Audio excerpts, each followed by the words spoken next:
Big one, Guard versus NRG. Win, and you are into playoffs. It is that simple. I like it when it's simple, Josh. I'm a simple guy. My mind, it works in one dimension. Yeah, well, maybe your mind will get boggled by NRG then, because their strats have been anything but simple recently.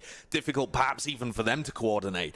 And this is the same bind comp they ran previously, except with Som moving from Neon back to Raze. So it still has, you know, Ethan playing Breach, which is a bit more of an odd role to see him on, perhaps, and EU picking up the Fade. You heard Ethan talking about it as well. Pistol rounds, big focus for NRG. First round, second round, ensuring that they get out to a good start here on Bind. See whether they've done their homework. Certainly. For the Guard, they've been making resounding improvements. Comparative to, I guess, the start of this stage, when the expectations were really high. The desk was talking about it. This is a pistol round that they'd love to take away. Oh, that peak. Double swing. Player called off to the side. Okay, fault line's going to be used to try and peel them out. And there's no opportunity for a reactive push through Hookah whatsoever. In the meantime, Sire player just wandered his way out through showers, caught Hazed, who I believe was in astral form there. Just the easiest pickings of his life. And again, Som just can't do anything here. On a pistol round, this is just an impenetrable wall. Yeah, you can't do anything. You're going to spend all of your frenzy bullets trying to break through that. So now that's the timing that the Guard are aware of. This is the moment where they've got to be aware of a Hookah push. They waited out. 40 seconds. Blind coming into the back now. A lot of players in trouble here, but Jonah P gets the first one. Som falls. No one's really watching just that corner still. It's going to get traded. NRG trying to work their way through. Ethan. Another one. Quick little right click there. Now 2 players left standing. It's a 2v2. Trent at the back of the side. He's consistent. Ethan will fall. EU to flash will miss. Players are low. Could actually turn this around, but Net, he holds it down. And there's a pistol round loss for NRG. They only won a single pistol round last week against 100 Thieves and instantly lost the next round, the next anti-eco. So that's why Ethan was talking about how much of a focus they've put on that this week. And honestly, the Guard kind of outplayed them there. There were some good moments. I mean, the exec, Ethan finding a lot of value out of his flashes. But in that 2v2 scenario at the end, going to explore elbow, you could see Ethan set up a fault line for that elbow push without having backside cleared, and just ended up coming down to honestly, NRG and a couple of 1v2s that they can't win. Oh, wow. Nice little haunt lineup through the roof there. Might be stealing that one. I don't know. Nice to clear showers out, but guns aren't too good. And yeah, I mean, EU's just running, spamming the right click, seeing if he can get anything done. Break through short, but the players are really just getting cleaned up quite easily. That kind of range, though, Sire in trouble. That's a lot of damage, and Fallon doesn't realize that Som's around the corner. Still gets the better end of him, though. And this is just left down to Tex and Hazed in not a particularly winnable situation. Tex is extremely weak. Right there. Yeah. One enemy remaining. And falling there at this point, Hayes just going to be thinking, okay, well, what about the next round? Get a free orb. Take the orb, why not? I'll get another one when I die. And for NRG, it's about resetting here. They can't even particularly do any damage. Yeah. The Guard still with 3 players, unbroken armor. Quad facing Hayes. Yeah. I mean, there is just simply no chance of him getting anyone here. You never know. He reverts the patch on the classic, maybe. He just right clicks all 3 of them. Goes down the corner, right clicks.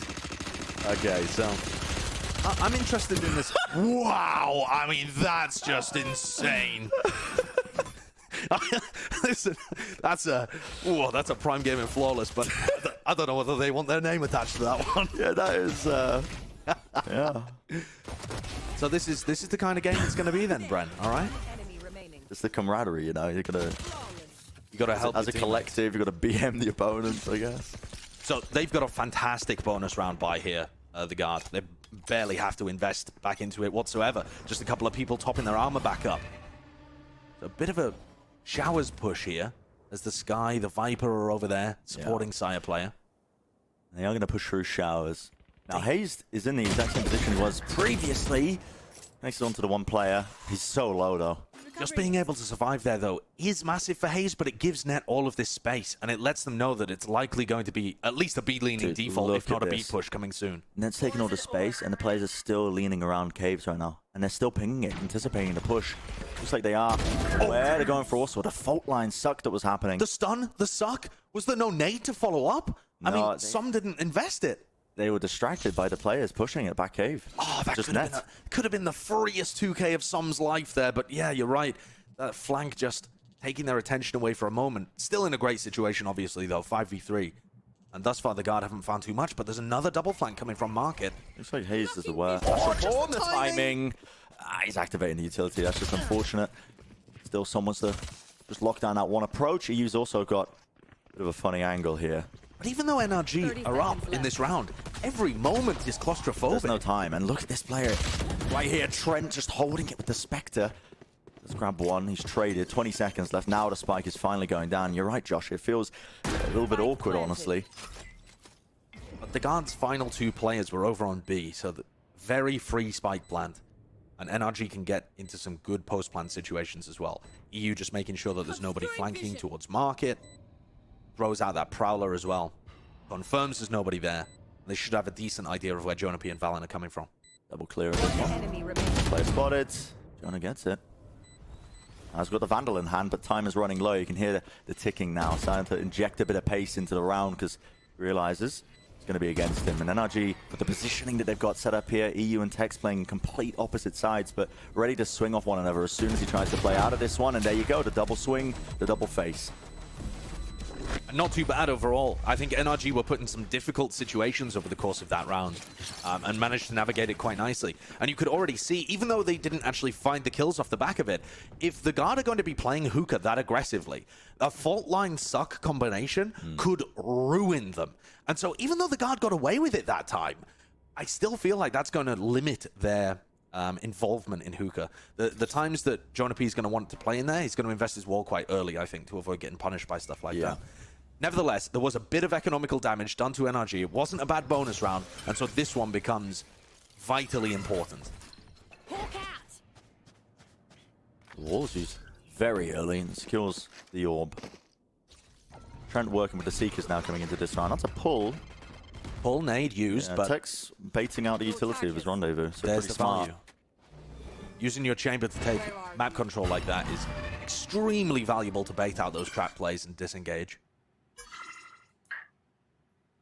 And a bit of a purposeful round now. The NRG's still leaning all over the map, honestly, just poking, prodding, looking for openings. You can see that the spike is just about to get picked up as well. Working their way through Market. Which way are they going to start leaning? Well, they've used Boombot over by Hookah, and they've really been pressuring that area.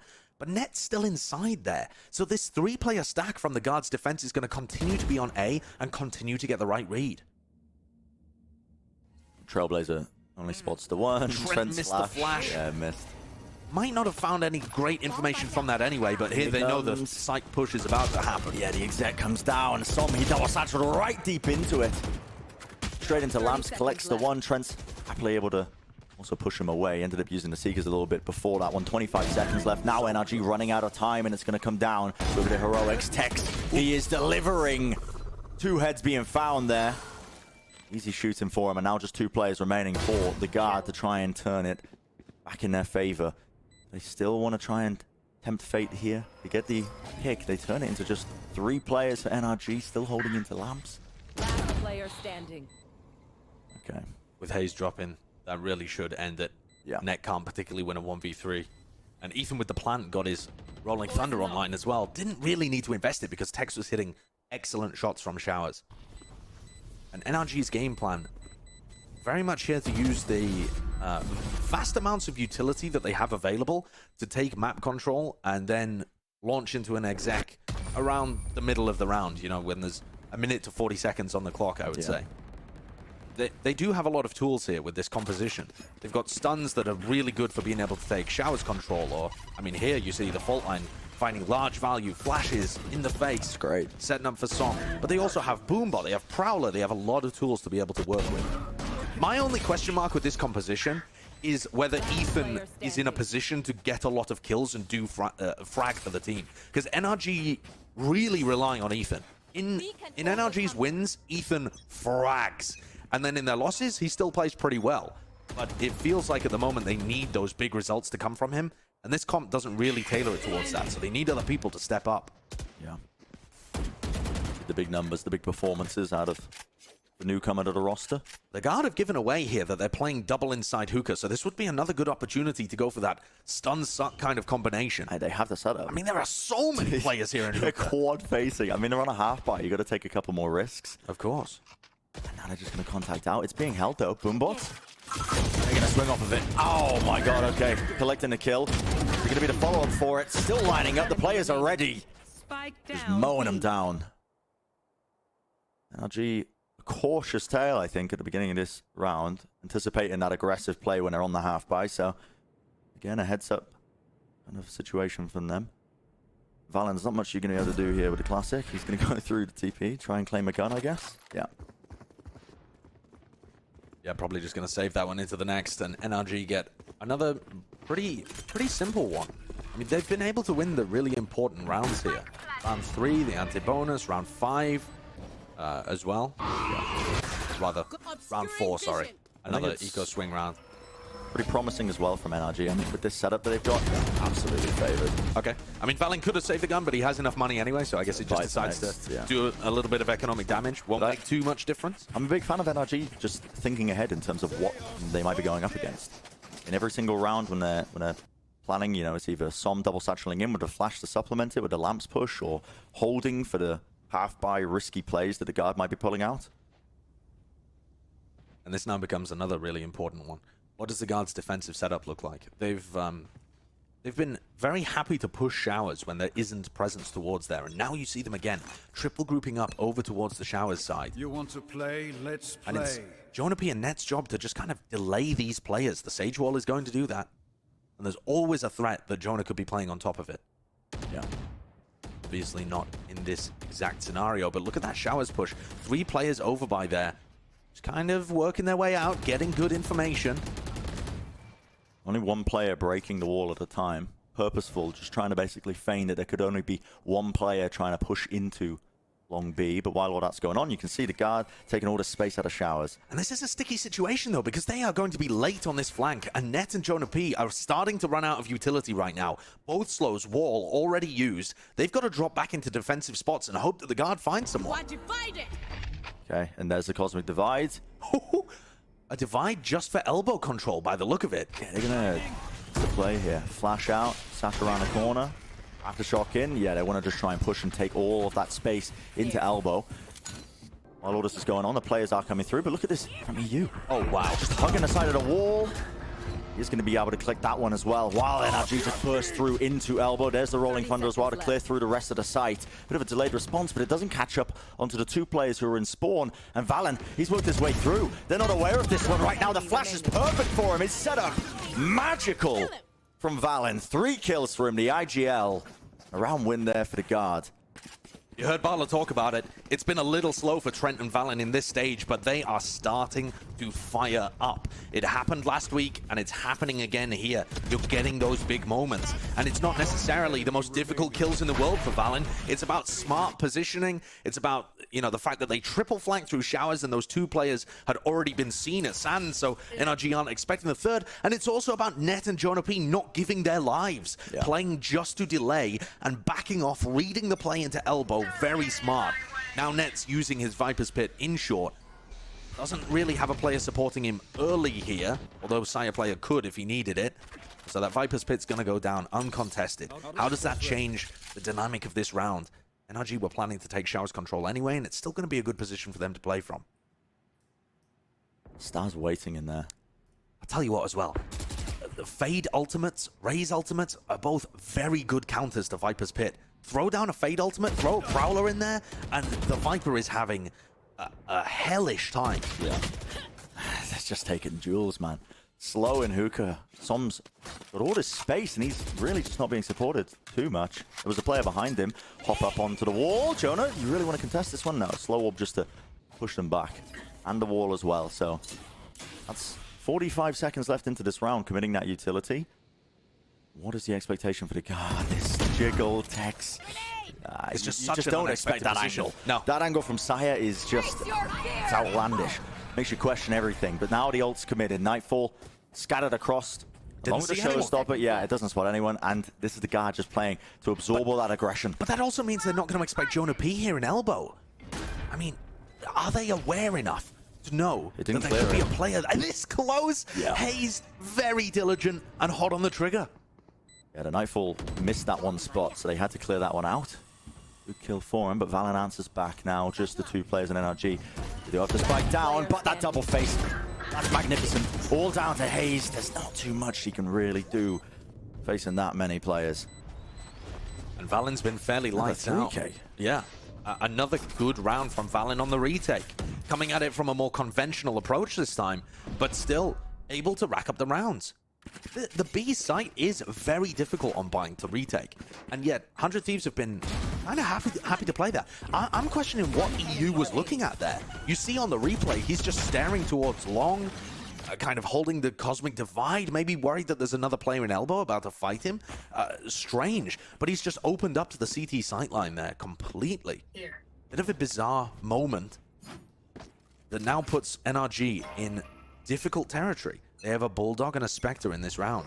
And this slow, methodical map control game is doing okay, but once they get to the site execs, they're not being able to find the picks they need. The guard are bending like a willow and snapping back in their face.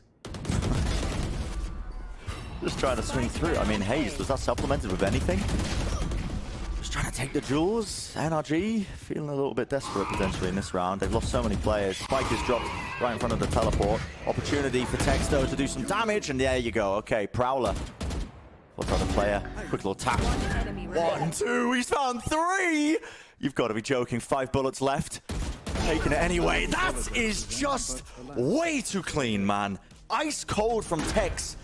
Felt like there wasn't much thought being put into the round, but still they're just delivering the goods. Yeah, the mechanical ability on NRG sometimes just shows itself. And sometimes players have specific angles that they just understand. They know where people are going to be peeking from. The crosshair placement, immaculate. I mean, it's just perfect in all of these moments. He swings out, and he's at the perfect spot with micro adjustments of his aim to be able to collect 4 kills. And we saw that previously from Tex in the same position at Showers when he was able to get, I think, a 3K in a prior round. Listen, that's working. It's there's not too much, like you said, Brent, there's not too much thought in setting him up for those kills, but he just seems so confident in taking duels at that angle. And at that point, you just have to be really well drilled. I think when you're clearing out Tex, when he's taking that Showers control, and he's been doing that for them, I think, just late taking Showers when the rest of his team is trying to pressure through into short. And the question is, how do you punish it? Because if you try and do some kind of suck nade combo on Tex, he's going to run it away. TP, yeah. And then if you try and hold heavy Showers control, you're letting NRG through short. So the guard do have a bit of a puzzle here, but in fact, it's NRG taking the timeout. They've been pretty successful, actually. It's been a bit wonky, this match so far. And the economy has always been back and forth. Yeah, back and forth, back and forth. 2 Spectres from the guard in this round. Neither team wants to give up and take an eco. Let the other team have a big advantage. Slow up for the Boombot. It's going to be exchanged in hookah. This push looks so bold, but once again, Hayes might get caught. I mean, they're just clearing the wrong angles. They're holding the wrong angles. Not expecting that one. Trent, though, still now. He's trapped, though. How is he hitting these shots? How on earth does he get a spray down? Have got to be joking. That's just back-to-back. 4 kills, the round's over. Back-to-back bonkers rounds from 2 different people. He's trapped there. No one's holding the angle from the one side of market. Valentine's Trent has no business getting 2, let alone 4. So they're clearing the trademark there. That's what Valen is worried about, and that's why Hayes gets such a free kill. This tap, absurd. The lineup should never have happened.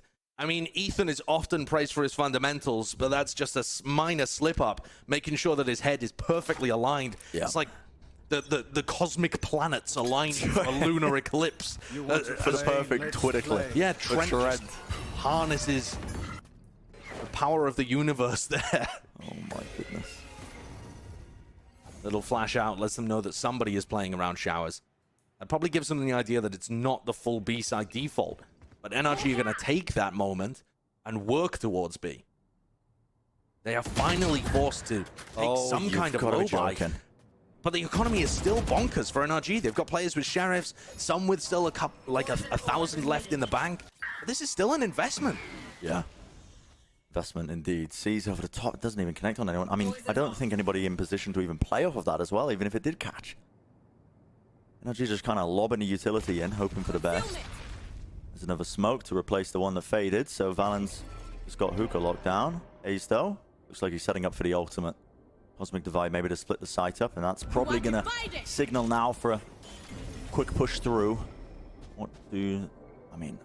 They're just holding for now, just trying to take space slowly, making sure they don't get picked off by any players holding close angles. 30 seconds. As the divide comes up, at what point do the guard choose to fight this? Are they going to try and swing off a tap? Elbow's being held by Tex with that tour de force. This could be dangerous if they try to fight it, to flash through as well. Prowler, I think, just dimmed the vision of one of the players who was just trying to anchor on the site. So the guard are losing control of this one, but yeah, you're right, Josh. Not a lot of time. 11 seconds. They're still tapping it, trying to force out these ultimates. Sire player right on the back, the showstopper against the back wall. Ethan's removed. EU manages to get the plant down, but he's got a monumentous task, and yeah, I can't really blame him for falling to that one. And now are we finally going to see one of these teams push down to an eco? I mean, NRG's money situation was fairly dire in that round just in itself. The guard are slowly squeezing an advantage out of this. But it's still not great for them either. All of these rounds have come down to the wire. And Net with the perfectly timed spam through the smoke. Just instinct. Know that they're going to be contacting through. But the biggest enemy there for NRG was the clock. The patience that they had playing behind their own Cosmic Divide ended up hurting them. Feels like it's I mean, it feels like every round. Clock being ran down. This is a bit of a different approach now. Jonah's moved over towards Showers as well, so that wall's going to be used over there. Normally playing over towards B. Sire player farming an orb. He needs another 7 within 2 rounds to be able to get his ult online. Seems a little optimistic to me. It's definitely interesting. Pressure being applied by NRG now. Just over towards short. There's going to be the Haunt and a fault line. So Som has managed to work his way in. That nade is massive! And Tex, he was vulnerable up. The pull, it disjointed it. Nobody could follow up off the back of Som. He was contemplating there, pushing right through that smoke. He needs a bit more though. Maybe something on the board. Ethan doesn't have any more flashes to really use in this round, so nothing that they can take back sight with. Som's just going to swing it anyway. Takes the fight. Wasn't really favored with the Stinger, but still wins it out. NRG deign to use their ultimates here. Ethan has a Rolling Thunder, EU as well with his Fade ultimate. They have the ability, yeah, here it goes. They're going to try and win this one. Nightfall's used just to try and get information on where the players might be. Up to the back, there we see the Rolling Thunder just being utilized. It's a little bonkers though. Yeah, I don't really understand what that was meant to achieve and what to catch through. All the players playing in lamps now, and they are just getting cleaned up. Post-plant positions are so dire. Everybody grouped in lamps there to try and get value out of their guns. There was no good information for the Rolling Thunder. And NRG, honestly, in a 4v4 situation, there was an opportunity to get good value out of the ults, but it comes down to the same problem with NRG. They have opportunities, but the execution just isn't clean enough. And they've snowballed themselves into a situation now where they don't have those big ultimates for the final round where they could actually make it 7-5 in a competitive half. The guard as well, not too close to anything. I suppose Sire Player taking that orb. I mean, he's actually managed to get up to 5. He's 3 away now. So, feasible. Although you'd probably want to play Net's orb at the beginning of this round. And in fact, he is going to be towards B long. Just a smoke or somebody holding the line here. Just a wall again. Oh, they're just going to wall it. And Jonah P is actually playing on top of it this time with an op. So he's going to have really good presence towards B long. Yeah. Op taking first contact and then the wall. NRG may have just heard this one. Okay, Satchel double peek swings through Valen. He's in a bit of trouble. And Net had no opportunity to even use his Viper's Pit. Dodging Juking, got to avoid this utility, but bit of a pivot now. 2 players in Showers from NRG. Now the Spike's still leaning into market. Sire Player is trying to push short and get a timing here. He knows the trademark is there. Oh, and a good jiggle by Som. Spots his position. He's going to survive. Trent moves into the smoke that was placed down, and now he's got the timing still. He gets it. One little trade from Saito, skip it up. Oh my word! And the aim, well, it was good for 2. Hayes though. Now he's left in a 1v2. Player at triple swinging through, just has to stick it, but opportunity available for him to just get that plant down. Valen cleans it up. 8-4 at the half here for the guard. It seems like they just had a bit of a better approach in terms of how they wanted to take that one. And a big performance from Valen as well. See whether they've got it enough to close it out in the second. Yeah, that's going to be the big question. We're going to go to a short break. Don't go anywhere. You know you don't want to miss the rest of this map.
Welcome back, everybody, from the break. Yep, second half here of map number 1, the Guard versus NRG. If you're just joining us, the stakes are pretty high with this one. Win, and you're into playoffs. Early days yet, of course, in the series, but the Guard with a great lead. Good ideas, I think, coming into this one. But NRG with a focus on this pistol round. If they take this, they could start to mount that comeback. And they've definitely got a strike hooked up here. There's a 4-player push happening towards short. So this one's going to be a challenge for Jonah P initially to deal with. They're just slowly taking the space, contacting, playing it all the way through. The bullets ringing true. Sire player, though. There's 2 for him. They are just going to be trying to take it with the raw numbers. What a rapid round. And that just sums up NRG so far. It's not like it's some elaborate setup. No, the very timing simple. is not based off too much. Caveman Valorant. It is, keep it simple. It really is. It's jail Valorant. It's they're swinging. I mean, they've got the frenzies. They're just trying to line up. Even the jiggle from Som exposes him to a lot of angles as he tries to get a nade off, just anticipating the other players to be much deeper in market. But listen, there are moments where it's really working, where they can just lean into taking those duels and playing a bit more of a improvisational, fundamental style. Som is caught in that pull, vulnerable up. Showers play. I mean, gotta respect the utility here. But, yeah. Tex has taken a poke down. Do they expect Net to be in this position? They should know that it's possible for Lamps to have been compromised. He's taking so much space. Yeah, and it doesn't look like Ethan's too diligent about it, but They are is watching holding. it. I think they're a little bit aware, at least. Could get nasty if the timing is great, but only classics in hand should be around for NRG. Yeah, that's the thing. The weaponry is just not good. You're basically counting on somebody wandering into Net's line-of-sight angle that he's holding in there. They're going to just try and triple face, quad face, out of shower, swinging through. And the timing was good from Net. He picked up the kill on Som, unfortunately gets punished himself. And very nice wallbang aim. Haste cleans it up. Yeah, So NRG, save those guns. they're actually within touching distance here. You know, an 8-4 lead can sometimes be a bit deceiving. It feels like you're very much in the lead. But NRG with one good bonus round could be in a fantastic position. And look at this buy from the Guard. I mean, Sire has a Guardian and light armor. Yeah. That is very wonky. They did invest some money into this round in terms of, I think, the Mostly weaponry utility earlier. usage. Yeah, the previous Not necessarily, yeah, not necessarily weaponry, but using a lot one. of I thought I saw a Marshall, but Yeah, there was. I think Jonah P had a Marshall, the rest of them just classic. stun net pushed off that angle. Oh my goodness, the bullet tag, and now the nade. It bounces back. What did that come off? Oh no, that was a counter nade. The counter nade. It looked like it just bounced off the wall. I'm getting absolutely trolled, man. Hard trolled. I was like, what did that even bounce off? But it was a really good nade from Som. And again, NRG just doing the same kind of stuff that they did in the pistol round, and the guard are not ready for it. Who does that twice? Yeah. Now, in a 5v3 with a great opportunity of getting straight back into the game. And when you're playing against plays like that, there's nothing more frustrating when you're a team and you're trying to, like, guys, let's play smart, let's play intelligent. And sometimes it's the plays like this. Som just holding a slide up angle. Trent, though, he's good for the one. Turns to fire, Som taken out. Still need to hold on to that. Lamb's control, what? Wow. Is that? That's very controlled. Quite nice from Hazed. And Ethan hits a lovely shot as well onto Jonah P, who is almost always going to be in the same spot whenever he walls there. Now Saya left in a 1v3. Without the spike plant down, 30 seconds Short left. could have been compromised here. He doesn't know where all of the players are. He does have the rifle. With the positioning, the way that all these players ended up dying, the guns are not really accessible for NRG. Tex has read this. Yeah. 14 seconds left. Is he able to get this? Pops down, straight through. A lot to clear. Dodge the Gonna be fault missing. There's so much being used. Seize doesn't connect. The flash. Prowler to clear the other side of things. Sire player, left in it. Quick flick, but EU, there we go. The jiggle with the movement, the Spectre in hand. Yeah, the the timing and the spacing were not perfect there for NRG. There was a moment where Saya could have done it, for sure. And the Seize lineup almost took him off the spot that he was trying to plant on as well. But all in all, that is a really successful bonus round for NRG. And they've managed to put themselves in a great position to recover this half. Yeah. You heard Ethan talk about it. Their focus was on the pistols and those early rounds in a half. that's the that actually threw you for a loop. But it was again just a simple push up short. NRG not relying on any kind of elaborate combos to really set themselves up. Yeah. More to do with finding unexpected timings. Keep it simple. Yeah.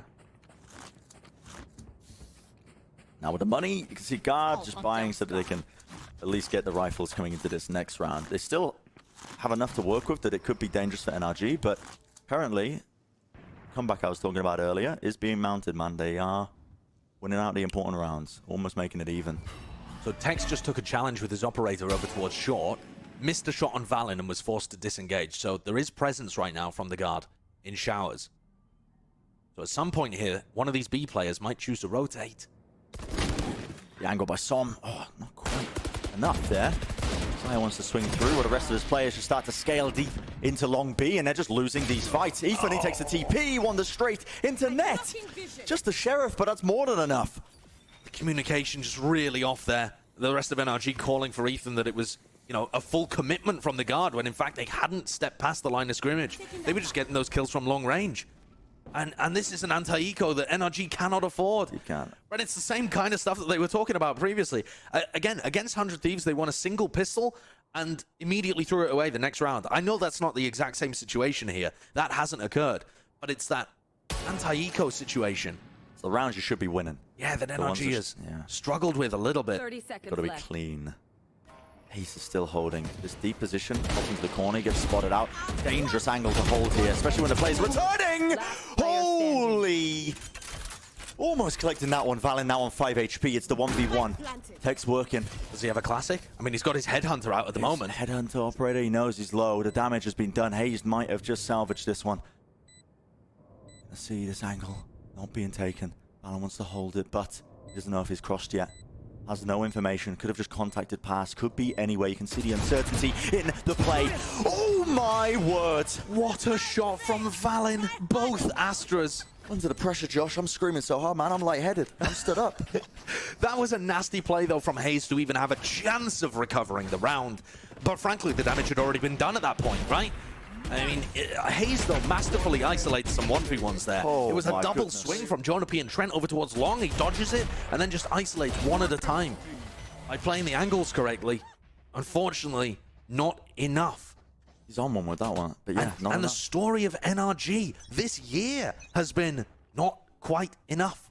They were our best 1-4 team in stage 1. Now, they're kind of just looking like a normal 1-4 team. And to be fair to NRG, I think the competition has leveled up as well. Exactly, but they Across the always board. just stay a couple of inches behind. It's close, but no cigar. See if they're able to get it back over the course of this map. They are not out of it yet. Repositioned by EU, he's just walking right into it. Does not expect that he's already taken that space. Just up an outside play. Oh, okay. Some knows. He knows the strat. Right into the showstopper. More likely to miss. Collects up the rifle, but not far behind. He's going to start to make sure that Som can't do anything more. Here's the TP. Tex wins that one. But only 2 players. 2v3. Tex with the rifle in hookah. Smoked off. Okay, he wins it. This is what he's good for, man. Do not give Tex these He 1v1s. clicks on heads and he does it well. Flash through. Tries to get the swing there. Tex was timing it now. He dropped out of it. Not going to be given the 1v1. The swing, I believe there was a double face there from the guard, making sure that they still drilled coming into these rounds. It was close, though. It was close. It was close. And that was NRG taking a bit of an eco, so now they can get the guns back on board. There's been a theme, though, to the guard's attack half. Whenever they're B leaning, Net is always holding in a position to punish the teleporters. So he did it there against, you know, it's not exactly the same situation, but Som was in hookah, Yeah. and he's able to come around behind and find a timing after the rest of the guard are already on site. So he's kind of late flanking through sand and catching, backstabbing these NRG players that are trying to help the rest of the players on their team. Tex taking an early line over towards Showers here.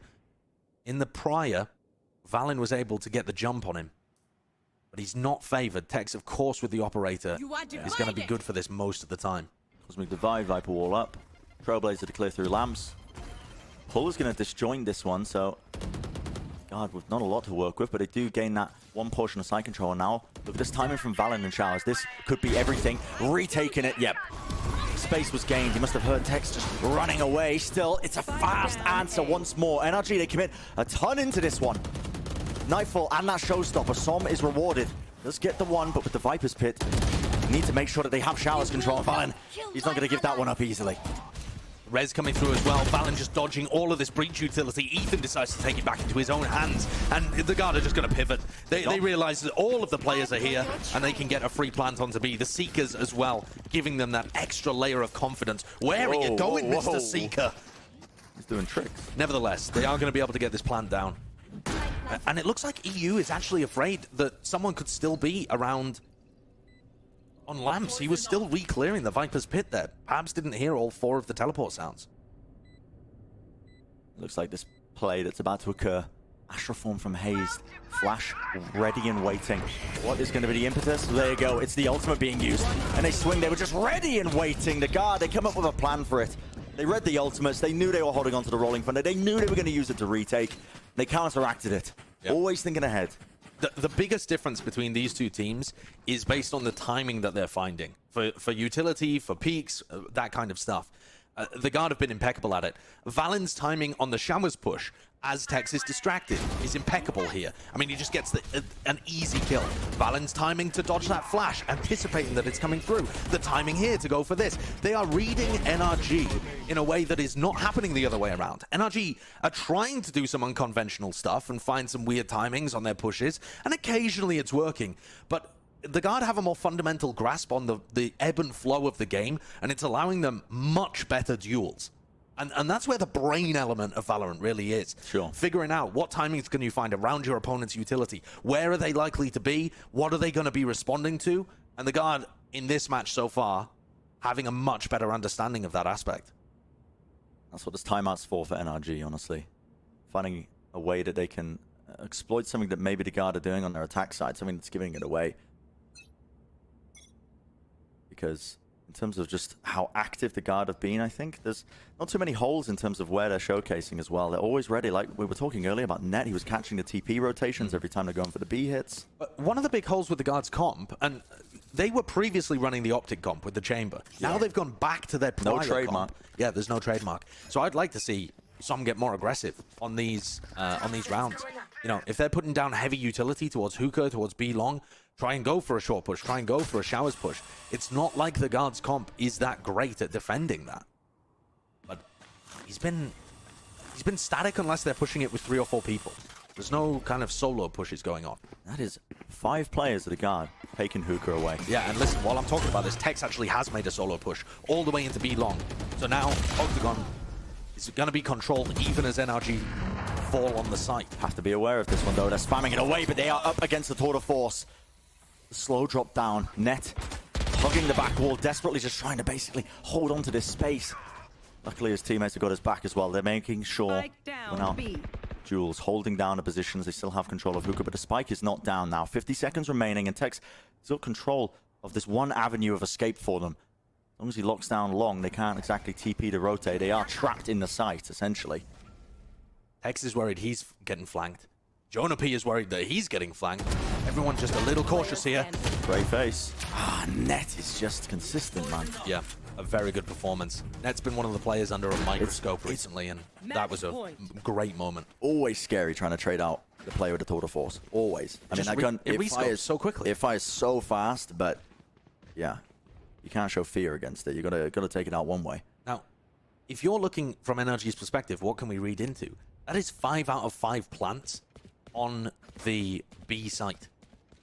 And every single one's worked. Yeah, and they've all been successful. So triple stacking B, pushing out of showers, you know, these kind of things I think are going to be useful for NRG. The question is, can they get the read? Yeah, they are. Because the guard are not going fast B, but in the mid round they're leaning there almost every time, and even when they take short, they're going through the teleporter. Yeah. There was a bit of a play that happened. It was on the minimap. Triple face of NRG outside of Sand. I think Ethan used a flash as well to see if they could catch a player early. But they've actually given up all that space that they gained in Sand. And now just deciding to play the back of the site. Prowler down B long. They know that there's nobody there at the moment. And Tex, his position has been given away. This seems pretty bold to me, but he is going to be on the other angle this time. And once more, the guard are going back to B, dodging the haunt. So EU might have some false information here, some false confidence. They have just not heard a thing. The guard are not making noise apart from the flash that now comes through showers. That's going to keep 3 people on A. Yeah, it's going to pull them up. No, it's not. Ethan's got the read. Yeah, he's going to rotate through the spawn here. They seem to be aware that something's kicking off right now. And yeah, with the stars placed down, smoke is used preemptively as well as that. The pull. 30 seconds remaining. Time is running low, but the spike is facing towards that teleport. Do they still want to commit into this one? The answer is yes. Sire player making moves right now with a satchel. He's trying to take the site right now. EU just spamming through. Has to hold that smoke. But with a bit of run and gun. Needs to clear him out some way. 14 seconds left, and still the spike is not down. Runs round the corner. He's going to get killed, though. And it's dropped down. Only a couple seconds remaining. You have to find it, but it's being held. The angle, Tex, ready and waiting.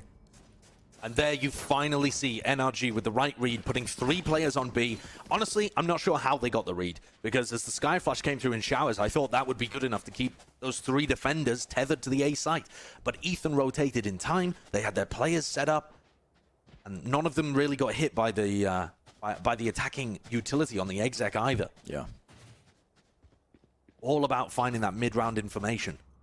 And NRG certainly had the read there. The question is, can they get the next 4 rounds in a row to push this to OT? Even if you have the answer, that's a tall task. Yeah, it really is. The basic trend that's been happening in the second half, honestly, the last 8 rounds decided by that first kill. Whoever ends up getting it, that one advantage. Creeping over the edge. Of course, I mean, that all comes down to what we were talking about just then. Slow play, getting a read on it, trying to find out what the opponent's doing. Interesting there that Som uses his boombot so early in the round. 120 still on the clock, and he uses it to clear Sand. Not as a response to Sire player playing there, for example. And Sire using his boombot instead of towards Hookah to just clear the long situation. Both perhaps, you know, worried, I mean, especially from Sire player's perspective, worried about an Oppa that could be on the line. But Tex is all the way up in Cubby. Similar kind of position that he was playing in the previous round. I think if they are going short, they will be conscious enough to clear this with a flash or a dog. They have to be, but Trent is playing in showers right now. The solo play, they just satchel across, break across their placement, force the TP. Of a flash as well. Tex is currently just absolutely unable to play the game. Full blind, didn't exactly know where he was being pressured from. The Aftershock is going to push away the plant now, and time is running low. 25 seconds, and it's a very fast play. Improvisation from NRG. The ultimates, the flashes, it's all committed. Rolling through the site. The spike is down, and the players are cleaned up. NRG, great answer. Yeah, fantastic answer. And Ethan is finding these value flashes on Breach. That one was fantastic. I mean, alongside the Cosmic Divide, or not his own teams, but rather to counter Valen's Cosmic Divide, he's able to find a flash that just pairs perfectly. I love full that. blinds his opponent. Yeah, Nightfall on the one side of the site as well. Oof, and Haste is almost running and gunning there to be able to get that kill. Yeah, Ethan is having really large impact with the Breach, and they're still being able to get the fragging coming from other places, notably Haste, who is doing a lot of the entrying. Obviously used to play entry, you know, in his many decades of esports experience. And the Guard are going to take a timeout here. Every round that NRG gets inches closer to OT. And that is not a situation you want to be in. Both of the IGLs, both of the Astras, putting up really solid numbers here. They've been putting up insane numbers. Crazy performances. Another player who we haven't really mentioned as much during this map, but Sire player as well, sitting just underneath it. He had a pretty poor performance in the last series they played. He did. He was sitting near the bottom of the scoreboard. It was his worst performance since joining the Guard in VCT games. He had never had a performance that poor. Finished 150 ACS for the entire match, and he just doesn't do that. No, he doesn't. Bit different this time around. Still NRG though, they are playing them close. They can match them pound for pound, I think, in terms of talent. I mean, we've seen some ridiculous stuff out of Tex. Yeah. The question is always when it comes down to the team play, I think. Because the Guards was just so tight in stage one. They were on a great form, hitting crazy shots, but also just had all of that fundamental stuff. I don't think they're back to that form yet. They've still almost missed out on a couple of weeks of development. Sure. Regressed slightly. Bit of catch up. They are the favorites in this game. Yeah, Not being able to close out here would be a bit worrying for them. For NRG, they'd love to take it to OT. They'd love someone to peek into Tex behind the dog. So close. Is it the rounds you got to worry about if you are NRG though? The ones that you should be winning. Did Tex spot a ponytail there? Jonah P was just visible for a moment. The shot missing. A bit of pressure now on them though. The Guard are not messing around, and yet I said it before, these are the rounds you got to worry about. Trent opens it up with Tex falling. Can they get it? Valen, rifle in hand, swings through, gets the trade with Hayes falling. Gonna be lacking that Astra utility to try and slow down this approach, and by slow down I mean there's nothing to even slow. They've already taken control of this one. Viper's Pit dropped, all on the line. Ethan though, they've already taken the back of it. Som as well, he's worked his way into it, and there you go, the swing, catching Valen, who was just watching that cross.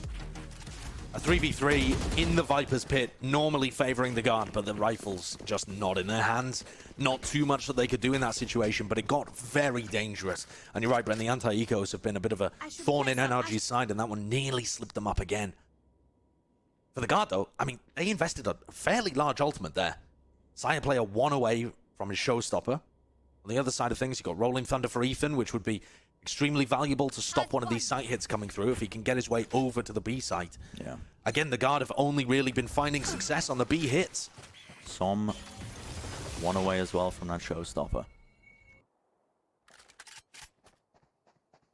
You're all right, Josh. That kind of that success rate in terms of the Guard. It is only these B hits that have been working out for them. A has been largely just not successful. I would be very tempted here to just have Tex take first contact. No one's going to pick up the... Wow, okay. That's very delayed. Great work there from Ethan, though, breaking the dog before it saw anything. And Tex is able to get a free pick off the back. I'd be tempted if I was NRG to just play backside here, use the Rolling Thunder to deny the spike plan, hope they pivot B. You've got players in Octagon, you've got a player push down Fountain. Haste is getting great information right now. Yeah. And if they do pivot back to a B hit, which it looks like they're going for, Hayes should be good for one at least. And he's going to get info for the rest of his team to rotate, so it's much better than just getting a single kill. No way, man. Down B. And he finds out where one of the players was. I mean, two players with the spray down there. That angle. I'm thinking the entire time, I'm like, he's a bit susceptible there, but no. I mean, you're almost 30 always going to catch the seconds back left. of somebody's head. Fountain not going to be an area that's hard cleared at that point in the round. One enemy remaining. Yeah. And the guard are just dribbling back in. Great play. I mean, this is what I was really hoping that NRG would change and adapt. Again, the guard's composition without a chamber doesn't really default particularly well. They can kind of do it, but it's going to be leaning heavily one side of the map or the other. Yeah. And they can't cover all avenues.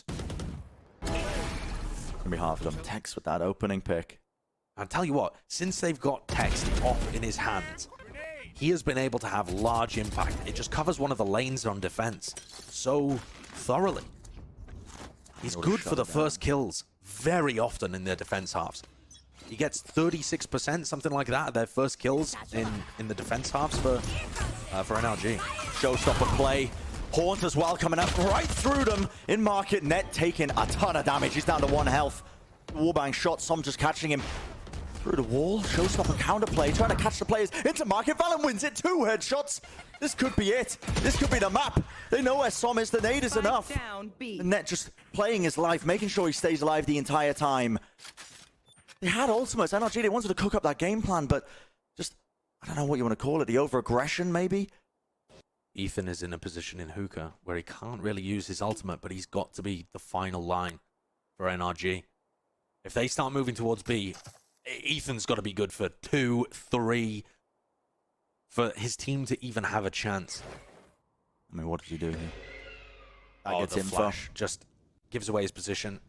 Ethan cautiously going to try and reposition himself. This is still such a task. And look at just, again, the patience, the discipline from the guard, how they're playing. They are just all faced up, all 4 of them, 30 making sure they don't seconds give away any free kills. Ethan's been lifted up, right onto the angle, but Netty clears it. Okay, the trader's there. It's all down to Tex. This is it. Gun here. The map on the line in this series. Tex has pulled off some ridiculous planted. shots. But what can he do against this now? Gives away his position and gets spotted out, just trying to bait another swing. He knows that there could be a player just playing around. Shoot, there's the 1, there's the 2nd. You have got to be joking. Trent now in the 1v1. A clutch situation. He's familiar with it. The Tex is far too clean, and now he's got the additional info. Swings round, a bit of a whiffage, but there we go. Attackers Trent, win. he finds it in the end. 13-11. That is going to be the scoreline for map number 1. So close for him to bring that one to OT, man. Holding my breath. Oh, he just played the clutch masterfully as well, Tex. Having those little jiggles, finding the position. Trying to bait the swing from Tube. It took 3 players from the guard to be able to close that one out, but the damage had been done earlier on, and the guard just about fend off a comeback. Both of these teams 1 and 3 in their group, both of these teams with higher aspirations, and a knife's edge splitting them on bind. Sure, it was NRG's pick, but the guard are great on that map as well, so don't read too much into that. I think we've got a great series on our hands. Yeah, it's looking like Fighting for playoffs. Exactly, that's what's on the line. It's that playoff opportunity for them. Both teams, whatever team ends up winning it, they are going to make it to that playoffs. Guard 1 step closer with that map win. We're going to go to a short break. Our desk is going to break down all the action, and of course the continuation of the series, so don't go anywhere.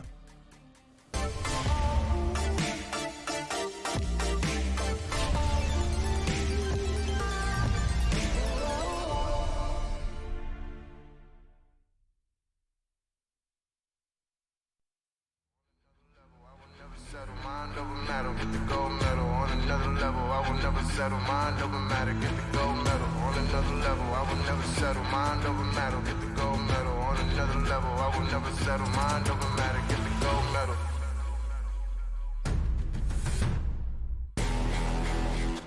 Ain't got no time for no fear. I work too hard to get here. Ain't got no time for no fear. I work too hard to get here. Ain't got no time for no fear. I work too hard to get here. Ain't got no time for no fear. I work too hard to get here.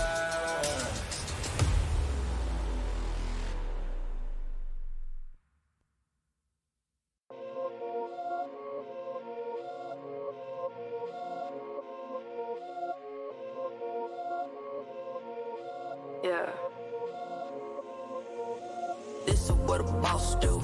What a boss do. Spend a couple racks on the coming for a boss move. Watch what a boss do. What a boss do. Run it up for the money. That's a boss move. Spent 10K on a video.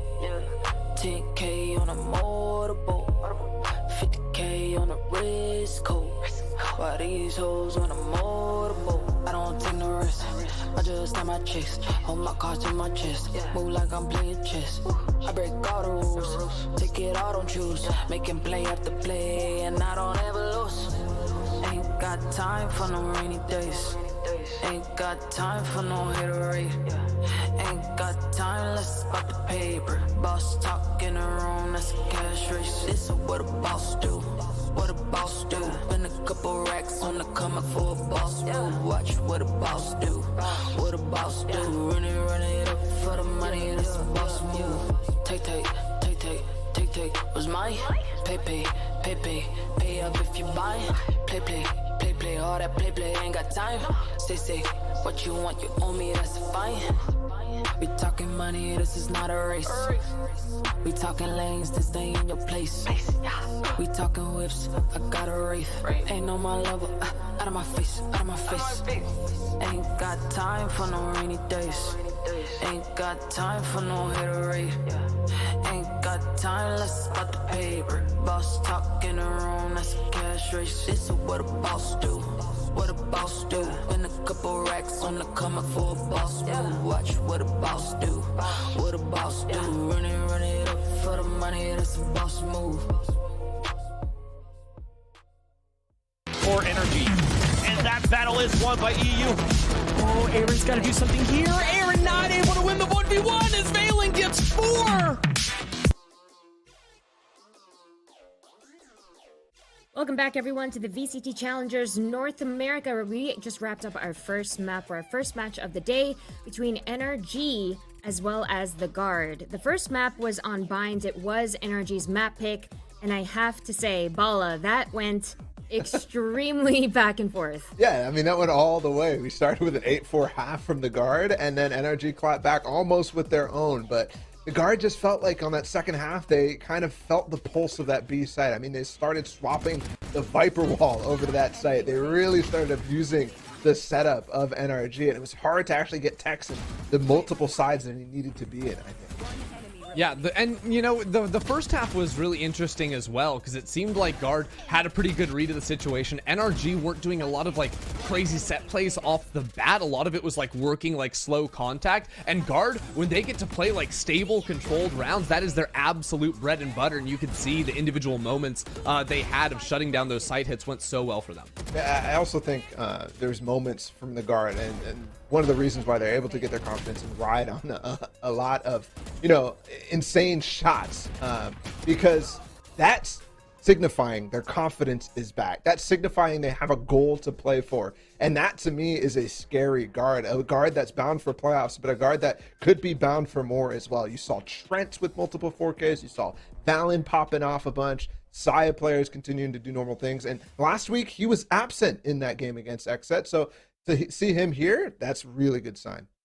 Yeah, and yet I was concerned with them going into the second half, even with that 8-4 lead. Like, we've seen Guard sort of stall out on attacks previously. I was really concerned about how they were going to deal with Tex's operator, with some of the early aggression we saw from NRG, like the pistol round in round 3. Like, NRG went for these really crazy pushes up A short, and they seemed very effective up against Guard. Guard giving a lot of space early on. But I was very impressed with one round in particular from Guard, and I think this is one that really locked them in to try and win this game. It was round 18, and specifically, it's how they deal with the operator on Tex. So right now, it's a 4-1 split towards A short, and Valen does not ever peek down this Showers play, right? They're going to dog up short. They've got double wall, so all this smoke utility and the dog to clear out and make sure there's no operator here. This Astro wall also makes sure that they can drop down a Sage wall, and it can't get broken because it's going to absorb all the shots. And this lurk from Valen is so delayed. It's at the same time the Viper's pit is going down, so Tex is worried about some someone maybe flanking around showers,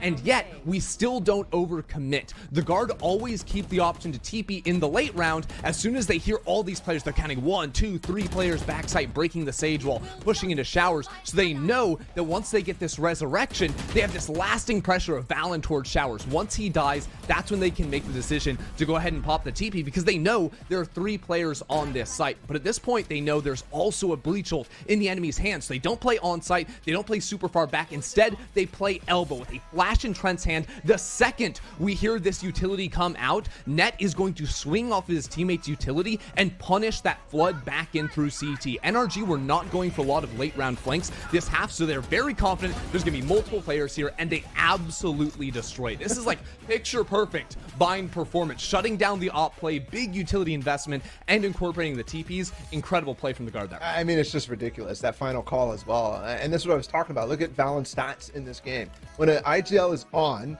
that tells me that he's really feeling the pulse of the game. He's understanding how NRG are making the rotations. He's understanding the timings that he can actually go for. And in some cases, he wasn't making the right call. I mean, sometimes Hayes was also battling back in his own way. You saw that in a couple of replays before. But Valen heating up is one of the biggest things that, to me, indicates the guard is going to have success from here on out and into the playoffs.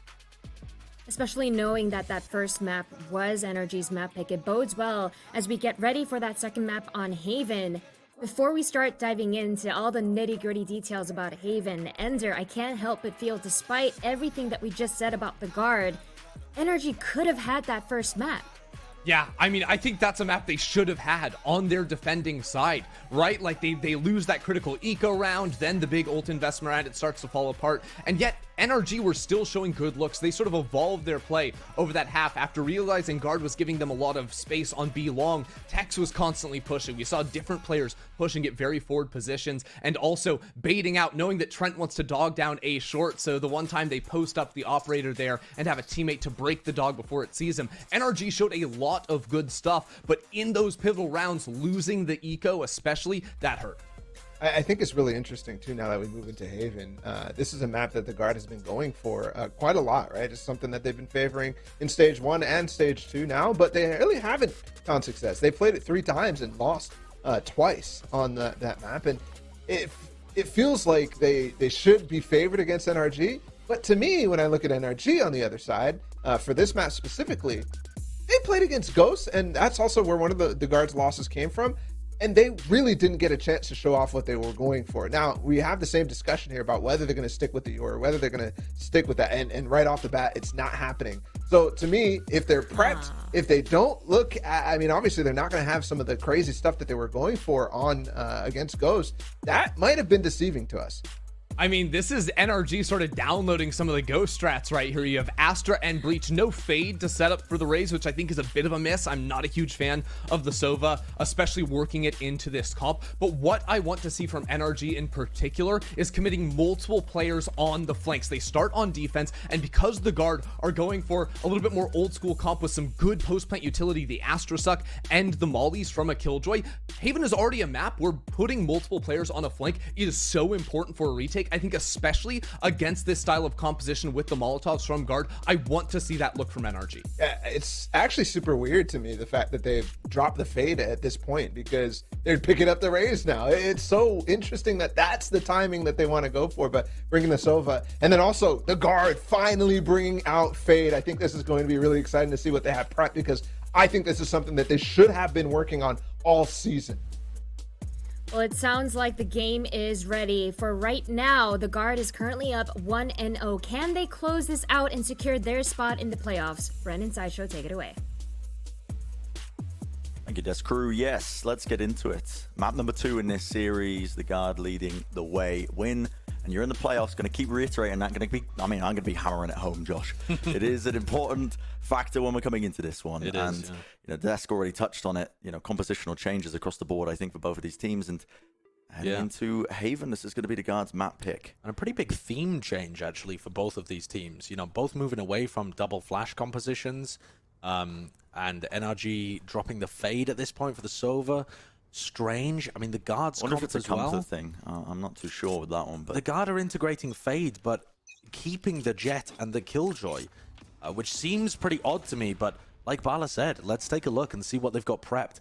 The Guard were kind of dealing... they're almost like delayed 2 weeks in terms of picking these kind of ideas up, because they had to revert all of the changes that they made at the beginning of this stage and go back to what was working. Tex with a rendezvous that allows him to play in a really unusual off angle, but he doesn't quite hit the first one. You don't really expect the player to be pushed and playing in front of bricks there. NRG have got a hard read on a B hit right now. Look at 3 players ready to just collapse. That is not where the spike is going. Yeah, instead it's just net watching for any sort of flanking opportunities. The turret, those garage doors, while the rest of the Guard slowly working their way into A. They've got the space after pushing away Tex. He still wants to jiggle peek for info, but now the stars are being dropped down. This is going to be a bit of an indicator. You're seeing no rotations yet from NRG, looking to just try and play the retakes and also just not get baited by a potential fake. Guard have the A site. What does NRG's retake look like here? They still have Shock Dart onto Valin. That's going to force him to reposition.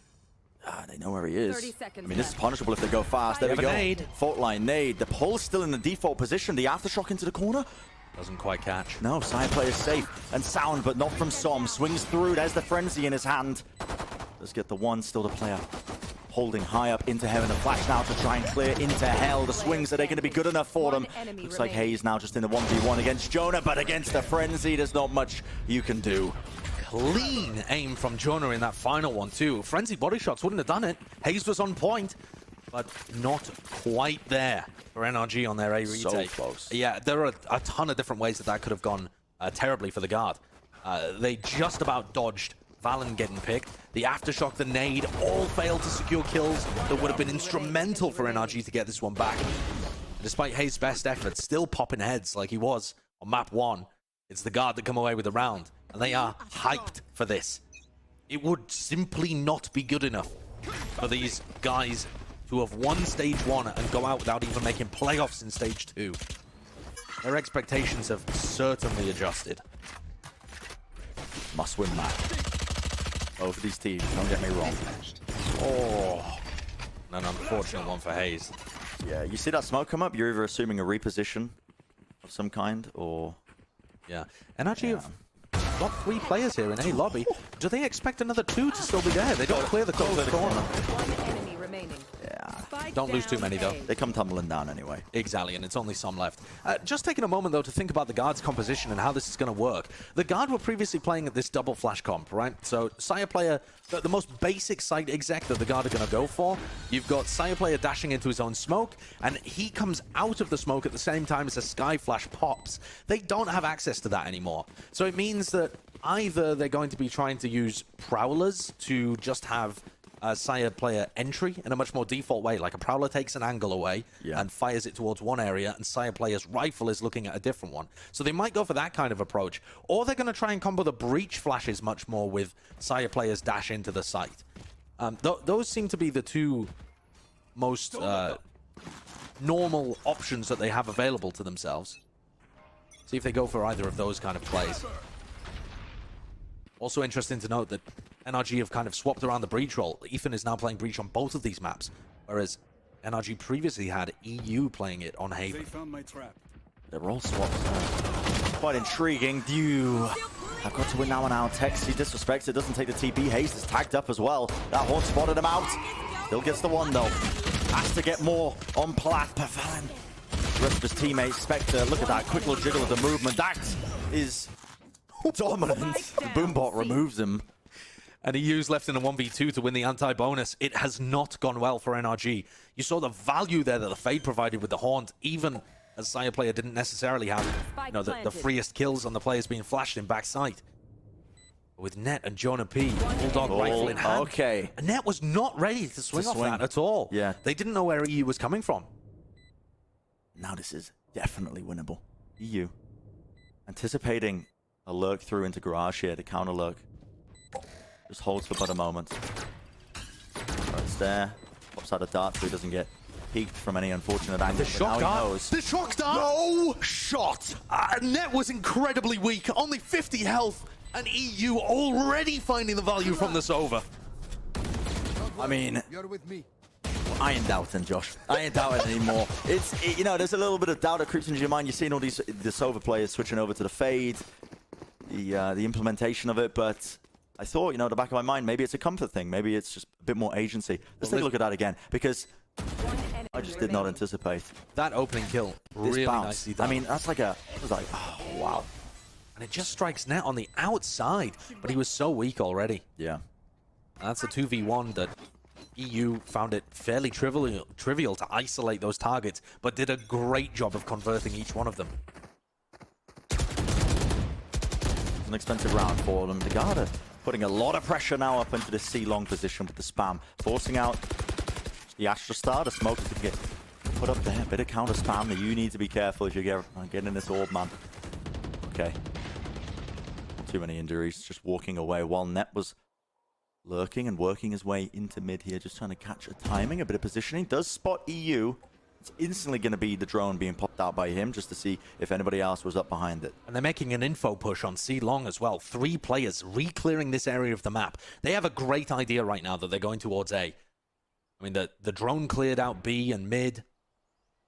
This flank, they might be taking a timing that's a little too early here. Net's going to check it. Dangerous. Yeah, they get the pick into it.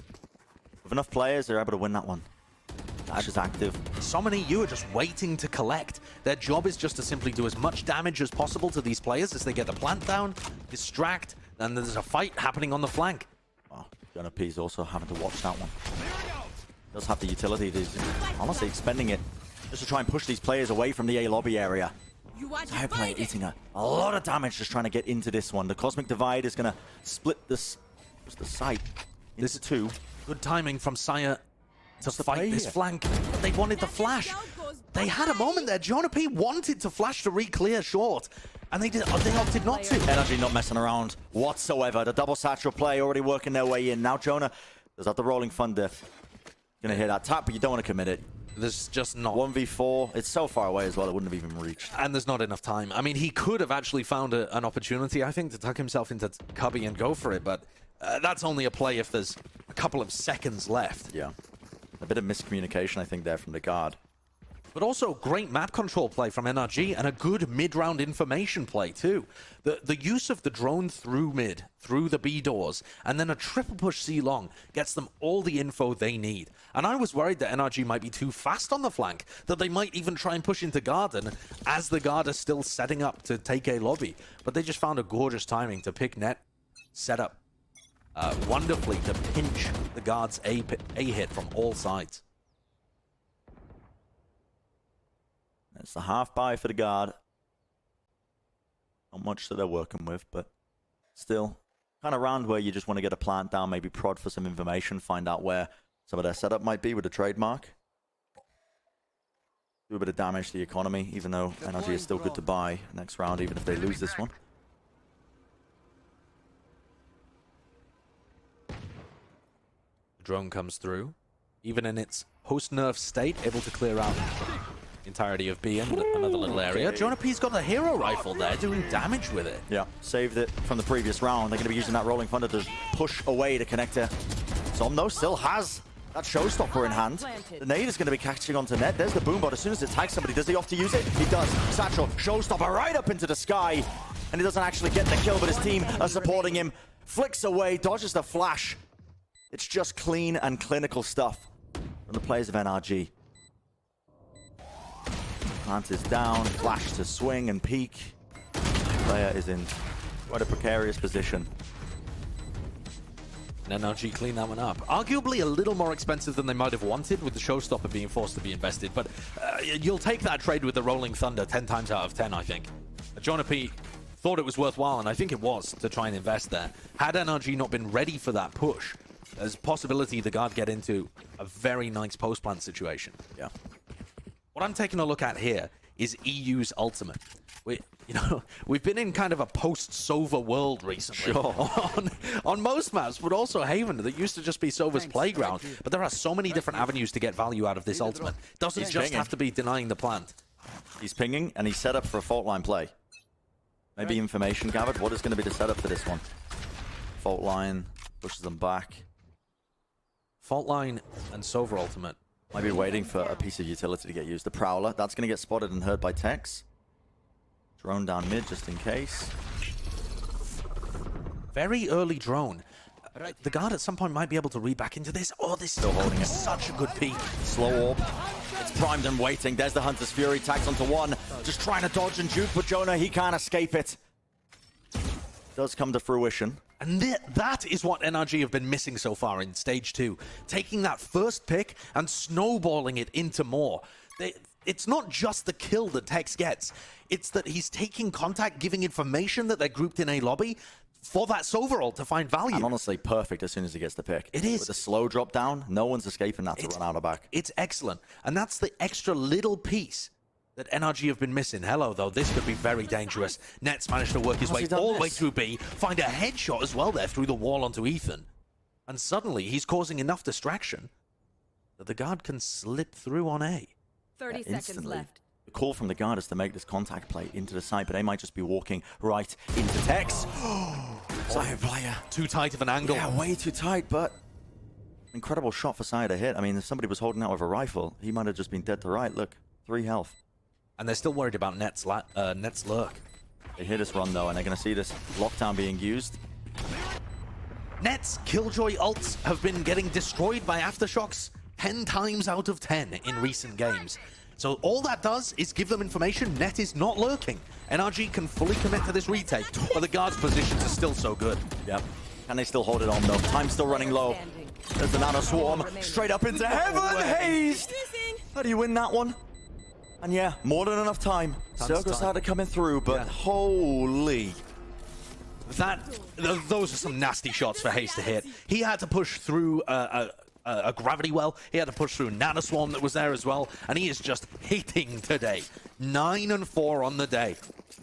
He's a bit of an inconsistent fragger. Sometimes he's just got that feeling of the game, the feeling of the entry, and he just hits everything. Yeah, today has been one of those days. He just can't miss. His game. He's getting everything. Yeah. I mean, the trade on Ethan is simply perfect, and Net has no idea there. That's another round, though. Bala at the beginning of this day was giving you a rundown of some of the mistakes that the guard were making on this map. And a lot of them were around that Killjoy usage. I think that was another one of those errors, honestly. That ult just found no value and only gave NRG more information. What a contact. That's the same lurk that Net tried in the previous round, so he goes for it again. Is this one going to work? This time, Ethan watching it. I think it makes sense for Net to, try it, prod it, see if he can find value on a rifle round. But NRG have already made the adjustment. Watching that one acutely. 4 players left up for the guard. Last time they were at this disadvantage. In the previous round, they ended up just going for those contact plays. Looks like that's what they're reverting to once more. EU's drone has already been used, and Valen has tucked himself into Bunny here, hoping that somebody is going to re-clear mid with their body, with their rifle, and he can find a pick. But in fact, this just means that it's a 3v2 on A. There aren't really even that many... There aren't really that many player advantage situations here for the guard. Counter fault line, Som up top. There's the rolling thunder. It does catch onto him. That was, in fact, his own teammates. Pushes through. It's all on Valen to try and catch the timing. And he's found a good one. But now it's imperative that he gets in there fast. Still, but the spike is not down. Seconds. They've ran all the way back around. There's only 12 seconds left, Josh. It has to be a B hit, and Valen needed to find that one. This is going to be stopped in his tracks, surely. EU, he knows that they're weak. 5 seconds left. Have to try and get the plant. They're being swarmed from every angle. Yeah, there's just no chance there. NRG firmly in control of this one. They read the players it was coming through. Good fault line. Good rolling thunder from Ethan as well to stop that hit. And Valen had a moment there. If he had gotten the kill on EU, he opens up the B site for the rest of the guard. Yeah. They can get the plant down. But these small moments are not working for the guard on Haven in the same way that they were on Bind. On Bind, they were definitely finding those avenues. Yeah, and honestly, bit of a change in terms of, I think, expectations. Now, Trent hasn't had the greatest of time when he's been playing recently, but he had a great map previously. He's had some good moments. Now he's on the fade. Yeah, eyes are going to be on him. I mean, it's not necessarily the utility usage or the fragging, though, that I feel that the guard have run into. Missing. the thing is, though, when you say stuff like that, sure, it's not the problem that Trent is 0-6 by any means. But if you think back to stage 1, the Guard were powered by these just insane Incredible moments. Not just from Trent, but From a Sire. lot from Sire player as well. Sure. But that has also gone missing to some degree in stage 2. Yeah. The kind of honeymoon period where you have all the confidence in the world and you can't miss a shot. Seeing that return to their game would inspire confidence that they can make another run to Masters. At the moment, it's just not there. A series like this against statistically the weakest team in groups, NRG, a series like this is an opportunity for the Guard to show emphatically that they are back and are going to make a playoff run. And instead, this game has been anything but dominant for them. It's been squeaky through bind, and they're currently struggling on Haven to get anything done on their attack side. Yeah. NRG the kind of team, though. Since they switched to some more quote-unquote normal comps. Because they were playing some wacky stuff previously. The Euro on Haven. Yes. They, it's definitely been an improvement that they've returned from their adventure in the future. Yeah. Too far ahead. The world is just simply not ready for It's those not ready. comps. No, not ready yet. Still, now we see it. Play being made. Tech still in the back of the site. Sire play just leaps over his head. Still, knives available. Bladestorm in hand. Son was there though with the nade. That actually pushed them back from being able to follow up of all that space that he's gained. Spike's going to go down.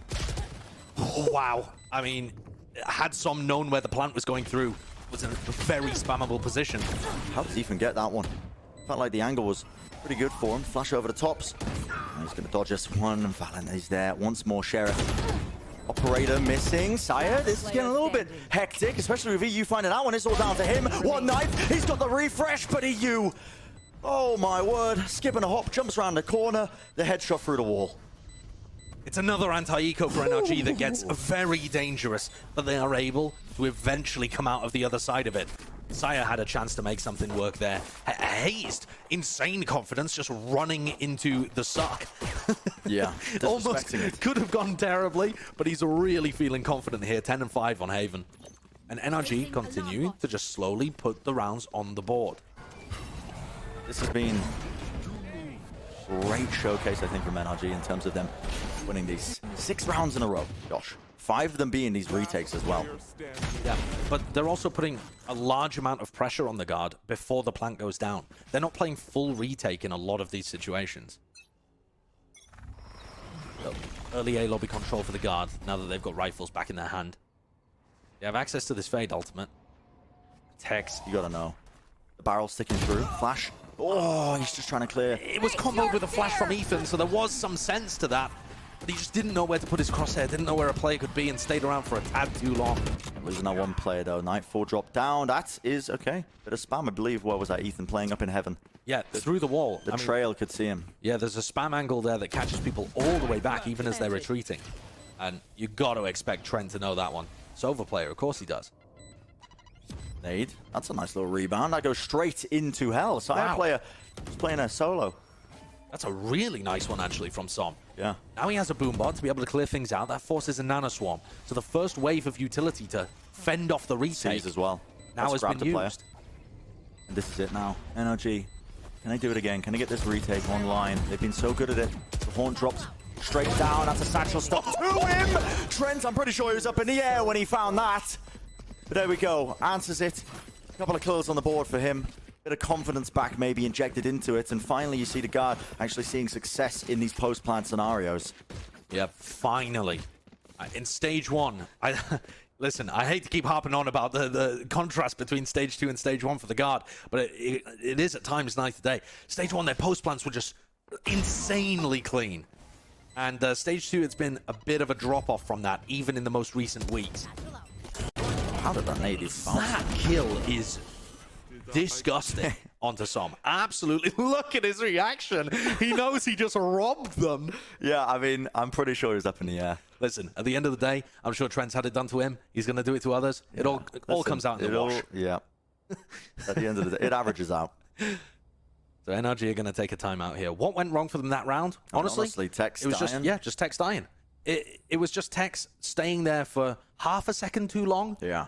To the point where the flash had already worn off. The effect of Ethan's flash. Well, he felt like he had to clear one side of it as well. It wasn't like he was just going straight out of smoke and trying to collect the kill. Yeah. But I like that NRG have got plays like that they can go to. Here, EU one away from his ultimate. They set up a play around that previously when they had the Hunter Fury online. Looks like there's going to be an early stun from a different position here from Ethan. Are they planning to run forwards and really fight A-Lobby on this one? Maybe trying to get him the orb. Oh, double blast pack from Som. Very fast up A-Long. Yeah. In the meantime, pressure Tech's getting pressure. well. Yeah, look at this. There's a deep smoke to try and push them back. So Som played really aggressively up by A-Lobby. Double blast pack initiation from the off. And that bought space for EU to pick up his Hunter's Fury. Is there a game plan that NRG have concocted around this ult? Or did they just want it online? He's just using it off the Prowler. He's using it off the Prowler. Is he even going to be able to get a tag off of this? No. It doesn't look likely. So not as well set up as the previous. You know, they could have got EU into a position where he can perhaps use it for a garage to see. I mean, that angle is fantastic. Anyway, no use crying over spilt milk at this point. Tex has got an effort on his hands to fend this one off. Down on the corner, smoke close. Wants to be inside. You got to be joking. Side plays removed. First kill now for NRG. Typically, it's been converting in their way. And they would love to have a Sky Flash to pop out through that smoke, but it's just not available with their comp. They've got to go in there guns first. Trails off to the side. Net, though, he's taking his timing and he's lurked through. This could be quite good for him. Killjoy all popped off. Valen, now they know. Hazed, hanging back behind the plat. Is there any help for him? Cosmic Divide. Push forwards. They want to take the fight, and they do it in style. Two of the players meeting. EU left. That is a shock dart. A lot of players weak, but not enough on the damage of Ned here. They are so low. In fact, they all lined up. EU holding this one angle, one quick tap. The spray transfer, 2 kills, 9 health, 5 bullets left, and now the haunt. It's dropped in front of him. It doesn't give him much to work with, not much room at all, but he's made it winnable. And Trent takes it down. He's cold in the clutch, shuts down the opportunity for EU. Another situation reminiscent of the final round on Bind. A 1v3 that NRG are so close to winning. Masterfully played, and yet it's not good enough. So close there. Great spray control. I mean, that is nasty. But Trent is just holding this angle, and Trent is good for it again. He's favored there, of course. Of course. That round, though, is the first time we've really seen Net finding the value on the lurk, and it did make all the difference in the world for them. Yeah. This time, NRG on the light buy, going to be fighting A-Lobby fairly aggressively. We're actually going to swing out short here. Ooh, difficult timing. Could have potentially seen side players. He was skipping away. Now the flash and the Prowler to clear through. One player close, making sure that they don't accidentally line up right into that one with Haze removed. No more Astra for this one, and they have the free sight. To clear through C-Long, of course, just in case a player could be hiding in one of them, but NRG making sure they stick together now, try and play the numbers advantage with the weaker guns. Trent or Jonah P, if they're able to find some kills here, could be massive for the ult economy. And Trent gets 2. That's his ult online for the next round. Pretty massive. This is why you sometimes see teams just feed into the spike at the end of the round. Speaking of feeding, I don't think it really matters, though, does it? No. Their He's going to be able to buy next round. It's the final round of the half. I just found it funny as well. Yeah, it's a little greedy, perhaps. Maybe Jonah P would be the one that wants to be hunting these down. Again, a kill and a death for Jonah P. They've got an ult online. It's going to be Ned that picks that one up, though. Another kill here from Som, and it starts to get a bit costly, but Ned's going to avoid that. And these are the rounds that, you know, heading into the final round of the half here, the Guard have actually managed to generate some decent ults from that. Yeah, and they've wrangled back control of this one. NRG were on a tear in this half. Ended up losing... Yeah, what was it? 5 rounds in a row or something? 6 rounds in a row. Lost pistol, lost the second round as well, and then, yeah. 6 rounds in a row for NRG, and then 3 rounds in a row from the Guard we're looking at here. So, the swing of momentum for the Guard has been noted, that's for sure. Net has been wanting to walk up B fairly often. In fact, there's a lot of players in window here about to peek into Tex. Brutal. Anticipated it just for the jump peak.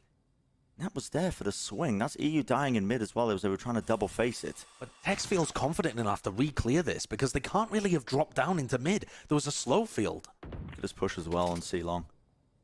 Hayes is getting quite a bit of info. He breaks the alarm, but I'm pretty sure. Oh, was it Net pulling it back? I believe it was a break. Does this ult catch Som tucked close? Looks like it should. Yeah, easily. Som's going to use it as the time to pop a showstopper. Sire player up in the air gets plucked out of the sky. Just trying to avoid it. But Ethan's got his back straight up onto Heaven. The lineup is dangerous, but the kills, they start flowing through. Now NRG in control of this one with just Jonah left alive. Is it going to be that kind of face? Not quite. Tex. 3 kills in the round for him. That's a 7-5 half. NRG, I think, be happy that it wasn't evened out at the end, especially when the guys started to gain back control of this one. We're going to be heading into the next half of this one. A very important pistol round in this series. The Guard potentially clawing their way back in this one and taking the series away. We'll find out in just a few, so do not go anywhere.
Back into the action. NRG with a slight lead. That's 7-5 at the half. And now looking forward to this pistol round, seeing if they can turn it around. I mean, it would give them a very sizable lead in this map to bring it to that map number 3. That's their goal, because remember, we're on a line in terms of this one. Whoever wins this series is going to be making it to that playoffs. Yeah, it's a massive series for both of these teams. Both currently sat at 1 and 3. Be a major deal for them. Fault line early on. Som puts the boombot down into A short, makes the Guard think they could be down there. But it's a fast pivot over to the C site, and Net and Valen to collect. Whoa, they just swing. They hear the footsteps, and they disrespect it. Already a bit of a jiggle as well, so Valen's going to get that info. And now knows that they're just committing all the way through. Okay, EU, but he was separated from the rest of his team. They take a ton of damage. They just try and disrespect again the pull, but vulnerable up Ethan is easy. What I was saying about the timings on Bind, just mirrored here on the pistol. Net and Valen find the perfect timing to swing. As you're scaling up C long, that's normally when you're going to have utility in your hands. And so they're able to put a lot of damage and catch NRG unawares. And then the timing on the suck is just impeccable from Valen. Isolating EU from the rest of the team. Hazed, he's been playing great, but that is not going to be a winnable one for him. No. And a pistol round 1 here for the Guard. Steadily bringing it back up to even. Going to be favored moving into this next round on top of it. That's both pistols being won here on Haven for the Guard, even though they're pretty heavily down, honestly. I guess they're not going to be after this, but, you know, after that 6-round win streak in the first half, they certainly were. But it is really difficult to win on a map if you lose both pistols. Ah. Okay. Is that the most obvious analysis in the world? Yes. Well, I was saying because I was just trying to distinguish. What is he throwing? A horn, a seize? What is it? I mean, it's the horn. It gets dodged. A black orb. Yeah. It has eyes. That's how you know it's the horn. It's got eyes on it. There we go. A bit of disrespect being shown to Sire play. You do not want to feed this guy early ult orbs. Building up to the Blade Storm. Dangerous when he's got the Marshal. Oh, actually tagged onto the shoulder of Ethan, I think, right through the wall. Yeah, these players are so softened up. EU and Ethan dead to a tiny bit of spray. Oh, boy. And Ned's worked himself into a very cheeky Good position. information. Yeah, just here's all three of them. 3 very distinct footsteps, and you can see the defender rotations extremely quick over here. Unlikely they'll even be able to get the plant down, although... Yeah, here we go. Cross being watched. One enemy Clean up. remaining. There you go. Flawless. So, it's even. Prime BM and Flawless now for the Guard. And they're getting straight back into things. Yeah, they don't lose any players, so you can keep all those guns going. The Guard have an opportunity here to take a bit of a lead on that bonus round. Sire player just farming, honestly, with the Marshal. Yeah. He really is. He can be so dangerous in positions like that. Spike down. C. One enemy remaining. Clean stuff all around. This is where it gets difficult. NRG, a must-win buy round for them. Can't be given Guard this bonus win. It would set them up magically in terms of just the overall economy.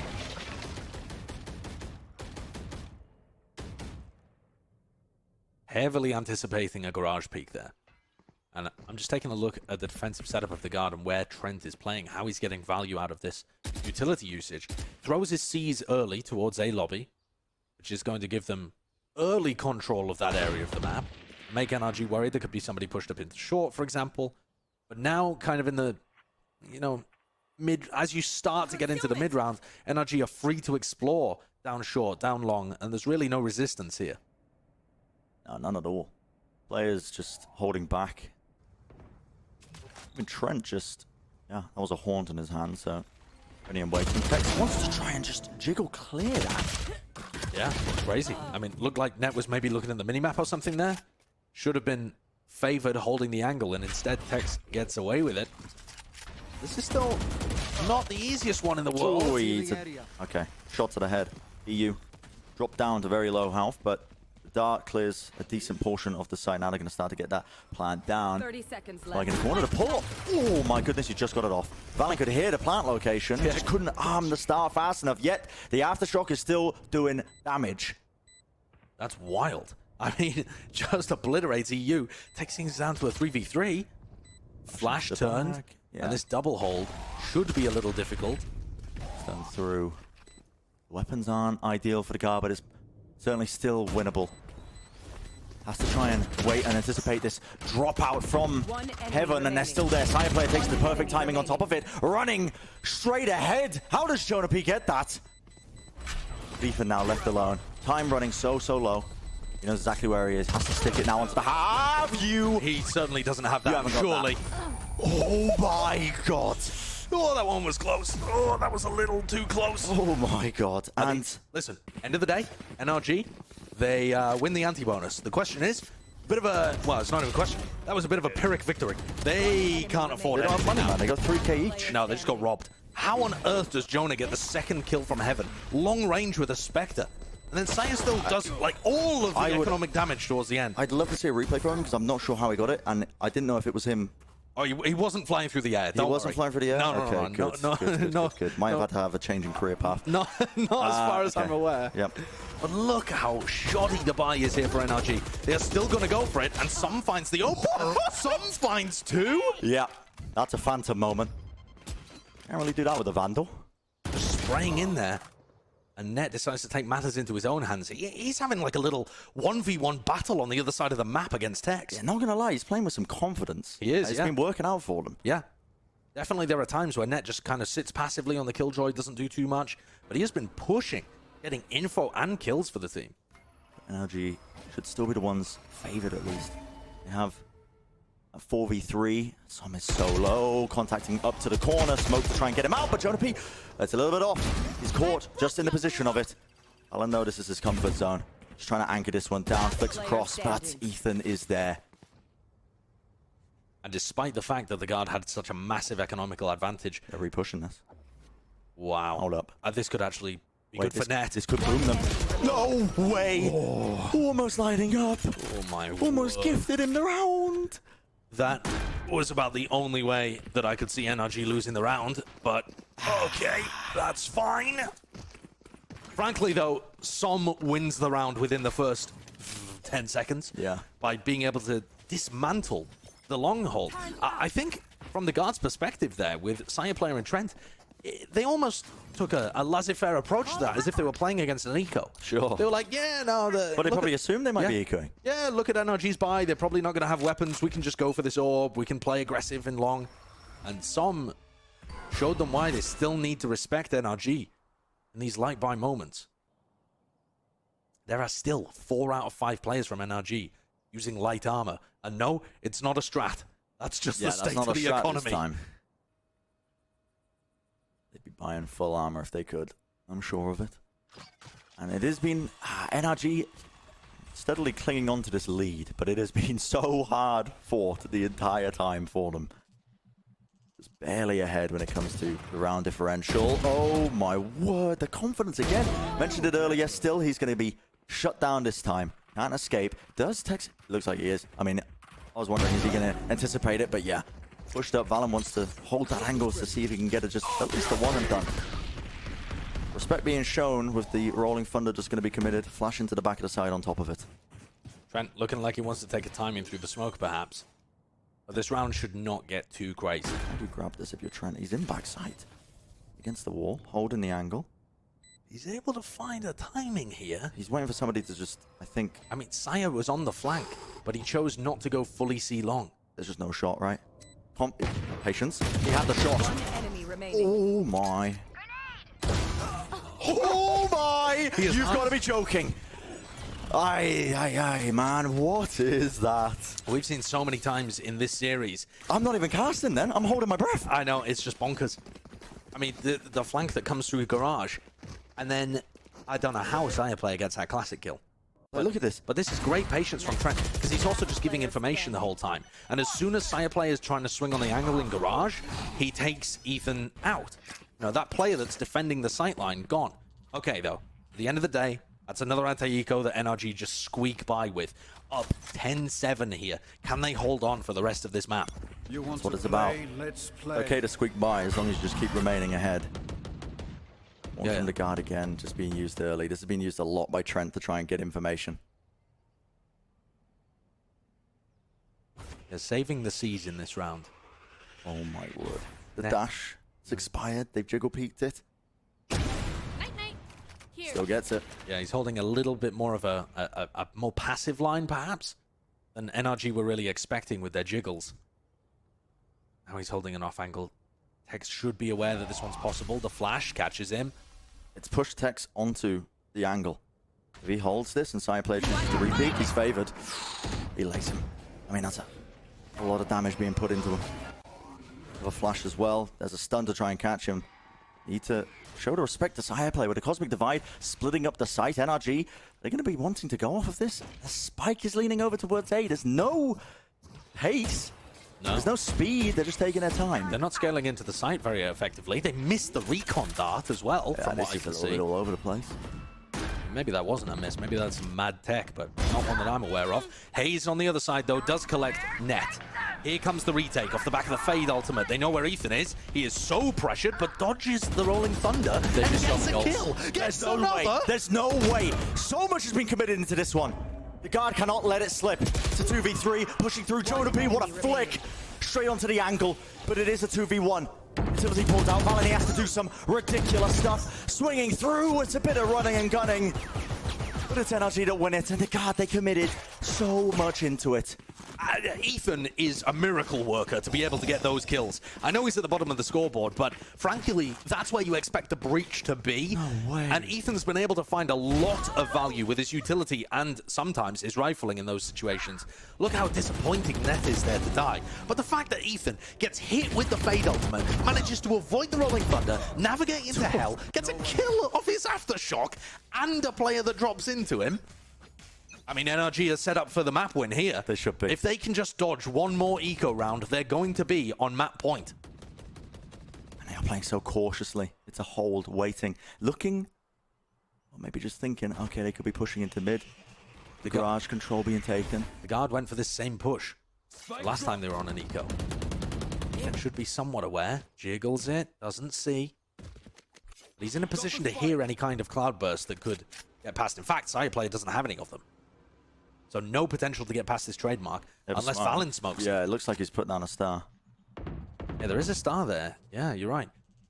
The question is, when are they going to be able to pop this that NRG wouldn't be aware? It does make an audio cue.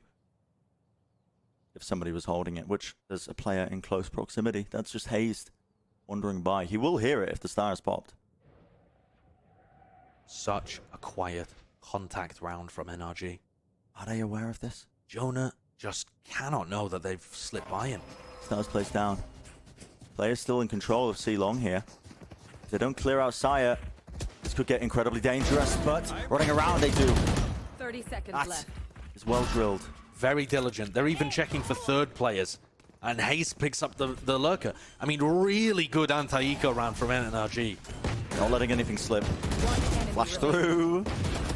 One player left standing. They do lose the one, but overall... That's the cleanest round they've played in this entire series. Yeah, that NRG was... completely reading what the guard was So going for aware. and dismantling it. So aware. I mean, taking a bit of a, I guess a bit of a gamble in terms of just contacting into Garage, where there could be players with a shorty, or Net could be, you know, posted up aggressively, as he has done in the past, but the gamble paid off, and they got into the C site and dismantled that long push very effectively.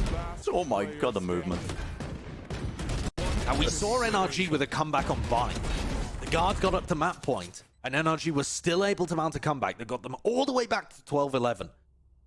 The guard are taking a timeout here, hoping to do something like that themselves. They'd love to make it to the finish line, though. Yeah, make it to that OT situation. Brent, NRG is one map away from forcing a map 3. Stage 2, we've only seen 5 map 3s in North America. Practically every game's been a blowout. And you know what? Only one of those have the teams won on their map picks. So this would be another, the 5th out of 6th occurrence of teams winning their opponent's map pick. It's topsy-turvy land. Very nerdy stat. It is, but it also showcases, I think, what the parity is like for a lot of these teams in North America. Even when they're beating each other 2-0, they're beating each other in circles. Yeah, you know, taking wins against one another. Taking wins against one another. Time to prep. And then, yeah, exactly, with that 1 week break, they're kind of anticipating what their opponents are going to be selecting. And frankly, when you have teams as close as NRG and the Guard are right now, the map selection doesn't make an enormous difference, I think. Here it is. NRG, one more round away. Taking away the map, forcing that map 3. Huge match here, week 5 of stage 2, VCT. The spam, Som, he's not going to be gifted 2 this time. Sireplayer finding that moment as Som reloads to get back onto the angle, to take a bit of a risk. Som has the showstopper here. I mean, NRG just has so many ultimates to be able to work with. They are pushing up A long to try and punish Tex. Jonah P making moves. Trademark against the wall is going to be able to hit out as a Q. If the trademark is here, it probably means Tex is alone though. So a serious opportunity for Tex to get punished. They gotta know he's down there, right? You hear the movement, the jiggle. In the meantime, NRG are just setting up for a C-split with all of these big ultimates to work with. Som is just in, taking a duel against a turret, if anything. I mean, he's alone as well when he's playing this. 30 seconds Pushing left. forwards. It's a weird fight. It's taking place on 2 sides right now. Tex gets stunned, pushed out as the aftershock. Tex wants to re-swing this, re-fighting this. Jonah, yeah, he got his ankles broken. Sireplayer is taking an aggressive angle in the midst of all of this fight. No way. Has to get this, and he does. Swings down, there's not much time left remaining for them. The stun connects. Does I have anything to hide? Not quite. No smoke, no cloud burst to move around Trent. Spammable. What? I don't think, do they have it? Clutch. I don't think they planted in time. They didn't plant in They time. couldn't even get the spike there in time. I mean, that is just one way to fumble an opportunity. NRG had everything that they needed there to be able to secure that one. Sure, Red Bull get their hands on that one, I suppose. Clutch, I guess. The spike, just look at it on the minimap. Just booking It's it here miles and there. away. It's miles away. Hayes takes 1 second to just figure out what he's doing. Late into the site, pauses for a moment. Just can't quite get there. Yeah. Plants And as soon as he gets there, but But think about how chaotic that entire round was. There was a fight happening for like 45 seconds in A lobby as they were trying to clear techs out. yeah, It's and clear. NRG were I mean, incredibly indecisive in terms of what they wanted to hit. Indecisive, improvisational, but at the same time, you can also feel, I think, the nerves getting into this game. The match means so much to both teams. That playoff shot, that playoff opportunity, and it's a mid push with the rifles. This is a new variable that's been thrown into the mix. Lobby control still being held by NRG, but they have to re-clear through mid. They can't just give up all that space.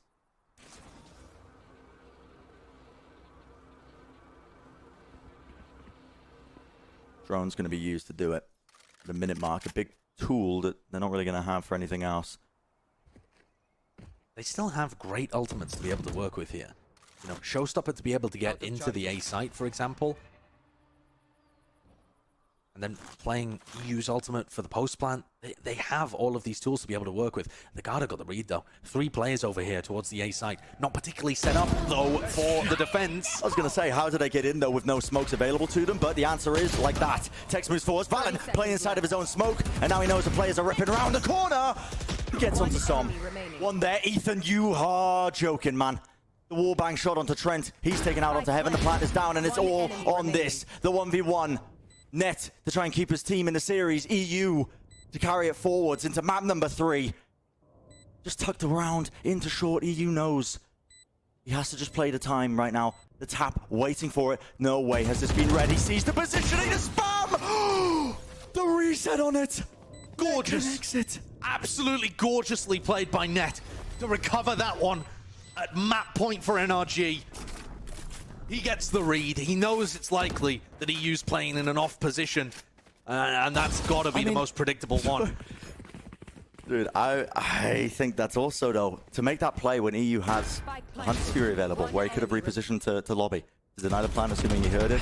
The thing is, though, in a 1v1, I don't think you actually can reposition to lobby to play your Hunter's Fury there. But Net's still got full HP. Yeah. You know, if you tap and bait out the Hunter's Fury, he's just going to dodge a couple of shots Go down and to tank 70, one of them. get half hate. Yeah, So he gets half the defuse. I think Net just reads that wonderfully. And Net is having a game right now. Net and Valen are stepping up It is a for the beautiful Guard. read. A beautiful read. The question is, though, at some point, way.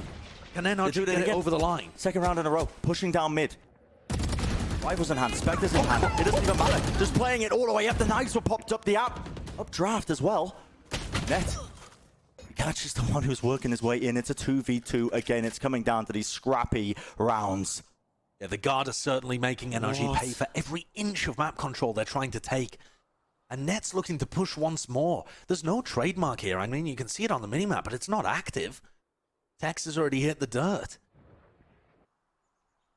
Wants to play. Prowler. Yeah, I think Trent has got an awesome ult for retake here, so you're actually not really worried about fighting them for A right now. Yeah. I think this seems like a decent setup here for the Guard. For NRG, it's a very similar situation once more, honestly. You're going to be able to get a free plant down. The question is, how are you going to play the clutch situation afterwards? They hit a plant. Nightfall's going to be used. Oh, and they can't hear Net coming. Yep. Net is just going to sprint deafened. towards them. Net is just running fully into it. They know a player's default seized up as well. Hayes is locked into position. Still watching the angle, but he is looking all over the place right now. And they know now, EU, he tries to just salvage the operation. He tries to swing out and take out the player into Heaven. Not enough for them. Bind all over again. Mate, I mean... As soon as the team gets the map point, the other is fired up. The Guard showcasing there how valuable Fade ult can be in those kind of clutch situations. Net managed to go from C-Long all the way behind them in a matter of moments, because he could just full sprint the entire thing. Sprint.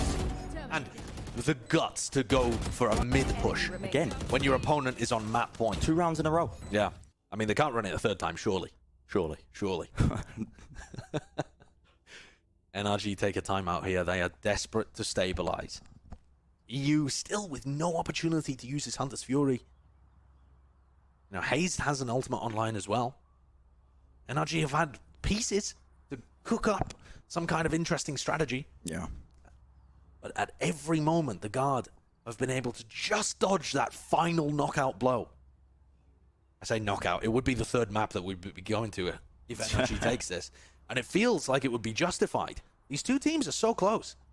Yeah, they've been playing themselves back and forth. Rounds being taken away. It's come down to these, use the word scrappy to describe it, but it is sometimes just these raw fights where it comes down to which team can trade it out.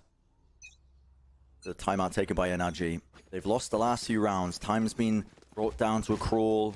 Post-plant situations haven't been working out for them. It's been, it's been bizarre. It's not your usual circumstances you're going to be prepping for, but they can still buy. Yeah. And it's getting a little awkward there for the Guard because they're getting punished repeatedly. Spectre, Bulldog, in the hands of the Guard players. The fight is not over yet, not by any means. This is going to be the most difficult one, perhaps, for the Guard to get past. There. Sire with an op in his hands, looking towards C-Long as Trent throws some of his normal utility over towards A lobby. Risky venture, but here we go. Taking a bit of a peek. Hayes holding the left connector. Tex can work his way up onto the other side of things. Looks like a bit of a B hit. Spikes there.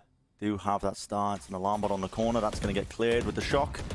And at least with the bullets as well. Now the nade. It is very clean in their approach, but now with that lockdown placed, just going to get the plant. Hunter's Fury as well, clearing it out. Tex still wants to hold the angle. I think they're anticipating, at least the Guard, expecting them to, I think, respect the lockdown. Give up all of that space, and this is it. It's coming down to the wire for them. They have to come up with something massive. Tex is still there, though, locking it down. Operator in play. And they all fall eventually. Prime Gaming Flawless to end the round. NRG collecting that 13th. And that is going to bring us to our map number 3 in this series, Josh. The team that wins it goes to playoffs. Yeah. It's so even. It's so even. I think it really did have to happen like that. You got yourself a little Prime game. Listen, at the final moment, NRG are flawless with it. The lockdown, again, another ultimate that is simply getting no value in the current meta with so much breach. The Sova ultimate this time being the one to neutralize it, and Tex going crazy for NRG. Who's going to win this series? I have no idea. No idea. Whoever it is going to have a bit of a punch in their step as they head into playoffs. But they're going to start in the lower bracket as well. So there is no breathing room for either of these teams. It's a hard ask, I think, for whatever team ends up making it in. But we are going to be heading to our third and final map of Split. But first, quick little break in the desk is going to break down the action thus far and set us up beautifully for that final finish.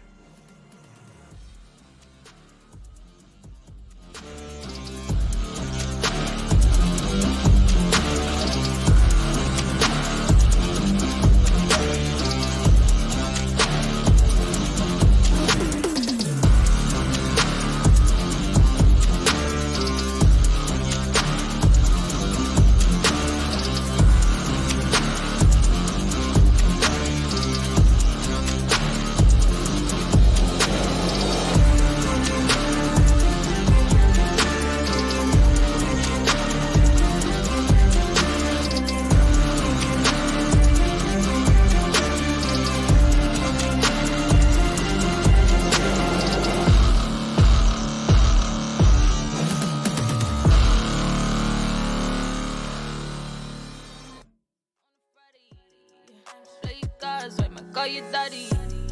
Just made a play and I made it look easy. Doing things said they never would believe me.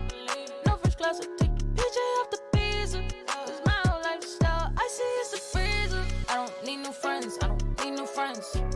I got Benjamins, dead presidents. I don't need new friends, I don't need new friends. I got Benjamins, dead presidents. Looking like I just caught a lick. Pulling up on the scene with the clip. Why they hating on me? It's a trip. Collecting checks and checking things on my list.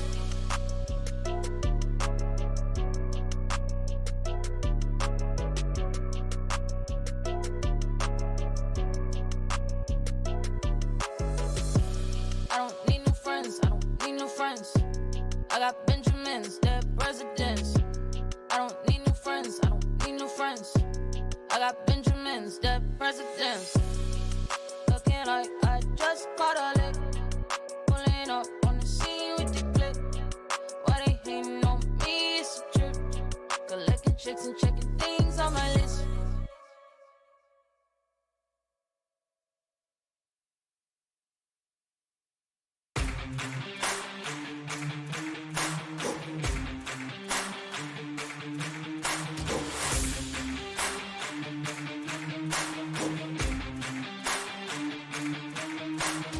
Running through every block, we cannot ever be stopped. Put that on everything. You gon' remember the name, remember the day. Look at the gameplay, made it mine as a name change. Ain't a game that I can't save, only win-win, that's a landscape. I cannot be stopped, I'm like a savage. Shooting for your spot, I gotta have it. Hey, glory in my veins, I'm like an addict. See me Hall of Fame, I'm not your average. I'm on your neck, hey, give me respect. Hey, hey, I'm on your neck. For NRG. And that battle is won by EU. Oh, Aaron's got to do something here. Aaron not able to win the 1v1 as Valen gets 4.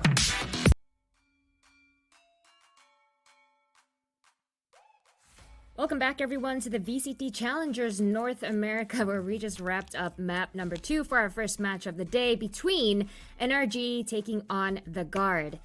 On that second map, it was the Guard's pick. They even won both pistols.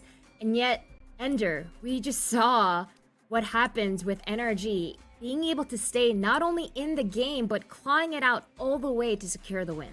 Yeah, they end up taking the win, and it's after, in both halves actually, losing pistol round 2, and then putting together a big streak around 6 rounds in the first half, 5 in the second. It seemed like Guard were a little bit slower to adapt and get those pivotal rounds going their way. We had so many 1v1s, 2v1s at the very end of rounds, and early on in the halves, it was not going Guard's way. At the end, Net starts clutching up, the spike doesn't get planted one time, and they're able to squeeze out a round. But I do feel like NRG looked much stronger on this map overall.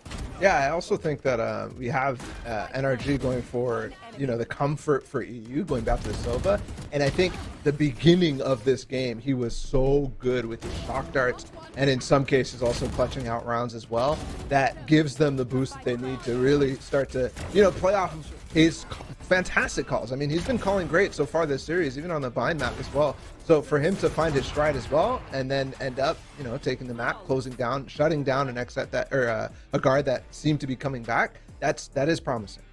Yeah, it's super important. I mean, there's really good plays on both sides, like incorporating like the fade ult in the last rounds, Guard clutching up. Like, I think we're heading into a third map here with two teams that are very close in skill and constantly pushing themselves to learn over the course of the game as well. Because it was a similar story on Bind where NRG were adapting, reading Guard's attacks and figuring out ways to punish. Guard did the same thing here in the inverse. Yeah, another point to mention too is NRG really was pulling them all sorts of places on the map when they were playing on the attack side. It felt like Saya was getting put into positions that were, must have Saya rounds where he goes and gets 4Ks, but he's just not having that same type of impact. He had a couple rounds on Bind that were definitely, crazy, but when he starts that streak of 1 or 2 kills, it ends up being that he goes a little bit too crazy, and he doesn't do what is necessary for the team to end up being in an advantageous position past that.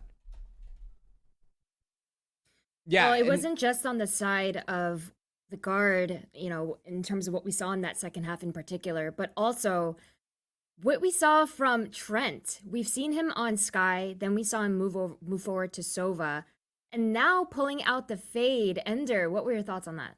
I thought it was interesting because I actually think it's funny. Like, if you just swapped the Sova over to Guard side and the Fade over to NRG side, like, those comps just look better in a way, because I think that Fade works so well when you have like damage utility you can play off, right? Raze, KO, really good examples of setting up your composition so that you can always have a 5v4 or always get big chip damage off of good utility usage. Whereas the comps that Guard have been running, it's all about giving unfair fights to Saya players. So it's always a 5v5, but it's always Saya player, go play off of flash, go play off of, wall hacks, play off of the information a Fade can get you. And I think that NRG actually would have been better suited if they had yoinked the Fade to try and combo with their Raze. Well, now with this win, the score is actually 1-1, and we're headed into that third map on Split. Now, This is a position that the Guard have been in before. So Bala, with that being said, do you feel like, despite the fact that they just suffered that loss on Haven, that they're feeling more comfortable?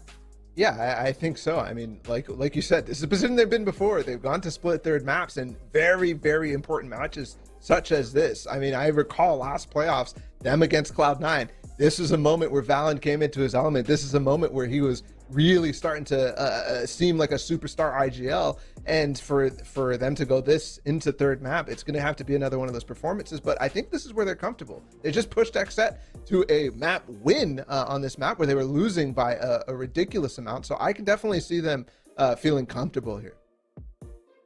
We have Agent Select ready, so let's dive right in. Ender, NRG, we've already talked ad nauseum about how they have not been any stranger in terms of trying out new things. Do you think we'll be seeing anything new this time around on this map? I do. They've been playing some interesting comps. Again, like week to week, it seems like they're always trying to change like some element in their comp. Like previously, they've been playing Fade, KO, no Sage, instead opting for a Chamber into their composition. So right now, it is all normal for them. And actually, it looks like they are going to be repeating what they ran versus XSET previously. And I think that the KO has a lot of value trying to shut down some of the key pieces of utility that Guard are trying to run. But this comp does leave a lot of issues on the defensive side through mid. Chamber only has one trip. You don't have a Sage wall, so maintaining mid control is something that is not going to be easy for NRG. It's levied a little bit by the the C's nade combos, but that's also something that NRG has struggled to implement in the past on this map. So let's see if they can do it. I think, speaking about comfort, the Guard is literally sitting right exactly where they want to be. I mean, against an NRG that, it is a weird comp, but it's also one that I think they've watched quite a bit from NRG and other teams that are implementing the Fade and the Rays on this map. Yeah, it's the difference between like passive control of an area, which Sentinels are going to give you, versus active control, right? The utility combination, getting those timings down. So if you've studied how NRG play and can avoid those pairings, it's free reign over mid. Well, it's do or die time. The winner of this map will be our last team that will be qualifying for the playoffs. Will it be the NRG or will it be the Guard? Sai, Cho, and Bren, please. Bala's not as good at that as Smix is. What, the pen? The pen twiddle. The pen twiddle. Yeah. He needs to work on it. This Smix, final map. Smix, you said it best. Do or die. It really is. It is do or die between both of these teams, NRG and Ghost, for their shot at the playoffs. And for NRG, it's even more big picture do or die, because they need to be able to make it to the playoffs in order to get points, in order to be able to play in LCQ. Finishing here would give them nothing, really. Yeah. They'd be in a very rough situation. So this is your year on the line as well, not just your playoffs opportunity. They've been playing like it. Big step up, I think. KO flash there, comboed with the Haunt to see if they can get any information. Gives Ethan a free orb, but he didn't spot either of these players, Net, Trent, that are going to be playing over towards the A side of the map. Yeah. I mean, the Guard have been playing this composition this time and against XSET, but it's also just their bind comp, Yeah, essentially. they just ported it over. Yeah. Similar in the rolls, comfortable on the rolls.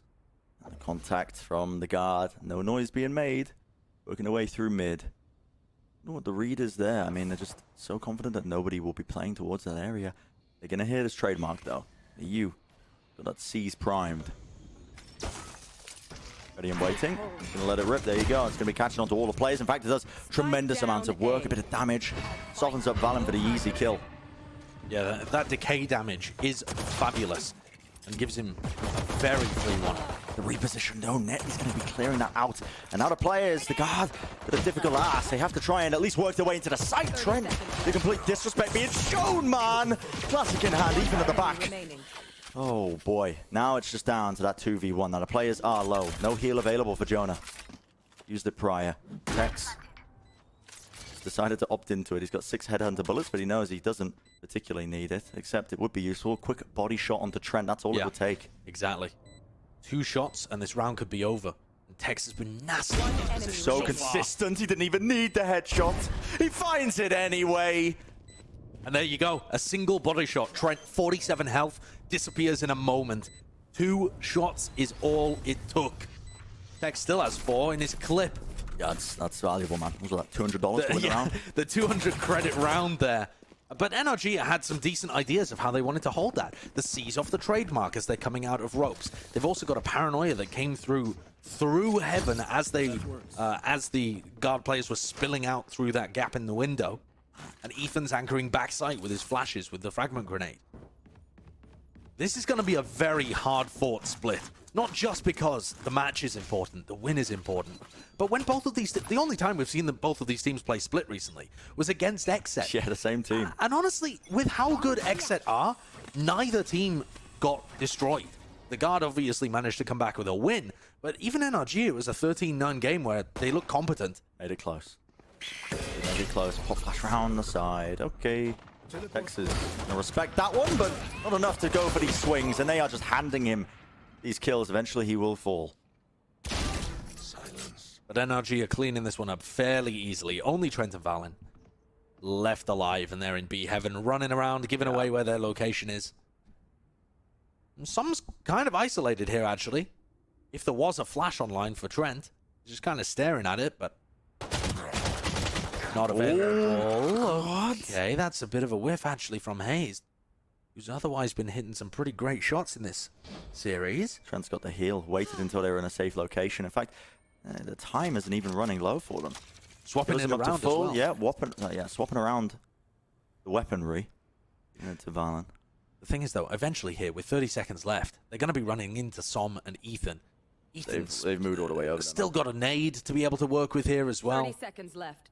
It should be wrapped up for NRG.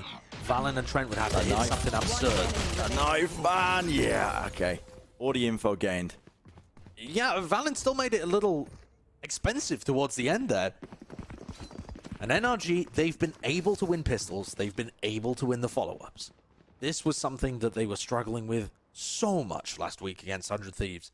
But it's been a major improvement for them. And one of the big reasons why they've kept both of these maps that we've seen previously close and won one of them. Yeah. This is not going to be a bonus, though. Not really. 3 of the players from NRG are buying up, going deep into the cash to afford this. Getting the Vandals online. For a lot of those players prior. So yeah, important round for them. The Haunt broken early here. Already presence going to be shown over towards A ramp. And that's where Net has this Viper wall too. So, seems like a big focus early on in the half from the Guard's attack side is to make Tex respect that there could be people playing A ramp. But when he's happy to swing you and take your head off like that, it doesn't really pose too much of a threat. Yeah, as soon as the stars are placed, that's Ethan's time to shine. He's down the fragment, so that's going to stop them just pushing through main. I'm trying to be taken. He's got a bit of a lineup, but that's okay. Running through. Don't think you realized they were that far up heaven. Yeah, he caught onto the head of one of the players. That's not quite enough. Do they anticipate that? Ethan. Spike down. Rapid A. shots. Nice little reset. Finding the cranium both times. Jonah left alone. 1v3. It's not really doable for him. And it's a worthwhile investment from NRG. Yeah. Sure, they have to dig deep into the coffers, but it works out. Even after EU, gets a bit of a wonky peek into A heaven, Ethan is so ready for that. He had both of his flashes there, and I think, it's tempting for a player to think, all right, I'm inside a smoke with a flash, maybe I'll go for something. He just has the patience. Yeah. The patience to wait. Both of those players are inside a slow field. And even though he doesn't get the third, Som is instantly there to trade it out. The Guard pushed onto an eco here. Cover going out. It can be devastating on split attack sometimes when you're getting constantly pushed back onto an eco. Right, okay. Maybe it doesn't make the difference. I mean, NRG have kind of been struggling on these anti-ecos at some point. Especially if Trent's going to hit ones like that. Yeah. Picks up the Vandal. Space gained in mid. But they still have that hold on B main. As Jonah's jiggling, he's just looking for an option, maybe to break through, regain that control. They're going to get that. It's a 4v4 now. And this position by Ethan, he's just going to be swinging up. What am I watching? Okay. The double swing down. Remaining. EU has got it covered. Spike dropped down as well into ropes. He was just up and down, Seeker in his face. It didn't even matter. But Net, okay, you can make it dangerous. And the respect being shown.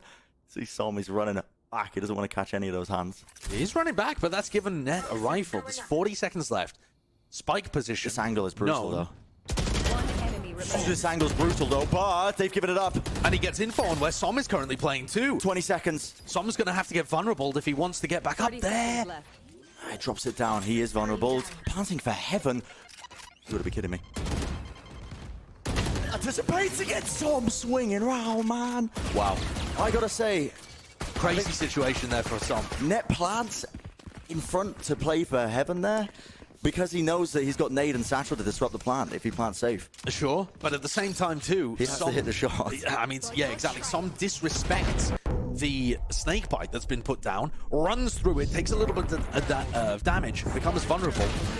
Brent, it's again the same thing. Anti-eco rounds, they're not safe for NRG by any means, but they are still winning them. They're not losing the anti-ecos, but it's close. It's making us hold our breath. Every time. Yeah. Every time. I do like how much NRG are mixing up their defense, though. In that round, round 4, they forced the guard to fight for ropes control and proved that it's not free. You can't just take mid and ropes for free. This time, Tech's walking his way down mid. These deep angles that Tex gets on Chamber, they've been supplying that first kill. Oh, okay, the dog does clear it. A little bit worried there that it didn't spot him out. And the boom bot just to see whether there's anything behind it. Yeah. Or whether the guard have instantly disappeared. There's still presence there. I like this from Hazed. Refreshing the one-way, going and taking some B main control. You know that the guard are going to be grouping up in mid to get rid of that threat from Som and Tex. So Hazed can use the opportunity over here. Again, NRG are showing a really great understanding of how to play this map. He's going to be taking that fight. Headshot through the wall there. Yeah, he does survive it. Paranoid to try and push them back. In top of that, the nade. And a smoke. Cosmic Divide still being dropped down with a lot of time left on the clock. I think that's a great reposition from 30 Hazed. seconds left. They're not going to anticipate that, are they? He's Expecting waiting. it. He's waiting You anti-flash. can't pivot like this, man. There's 24 seconds remaining. Where are they trying to go? Where'd you go? I mean, I guess you can make a fast play over towards A. Trademark's gonna catch you. I mean, even if it's not the trademark, the tour de force. Yep, and he's got the angle. It's a miss! Oh my goodness, but still the crossfire there, and a slow field means no chance in hell. Enough time for the team to rotate. They had that read on lock, and NRG, man. This feels like the guard a little bit flustered with that decision making. Definitely flustered. If you think back to how the guard played against XZ, and we're probably going to be referring to those games quite a lot, because again, the only time we've seen NRG and the guard play split, they were both playing against XZ. When you look at the guards match, they had a comeback on their attack half where they won a bunch of attack rounds in a row in the second kind of quarter here. So they went down early, same kind of situation, but they were able to recover and make the right adjustments and start punishing.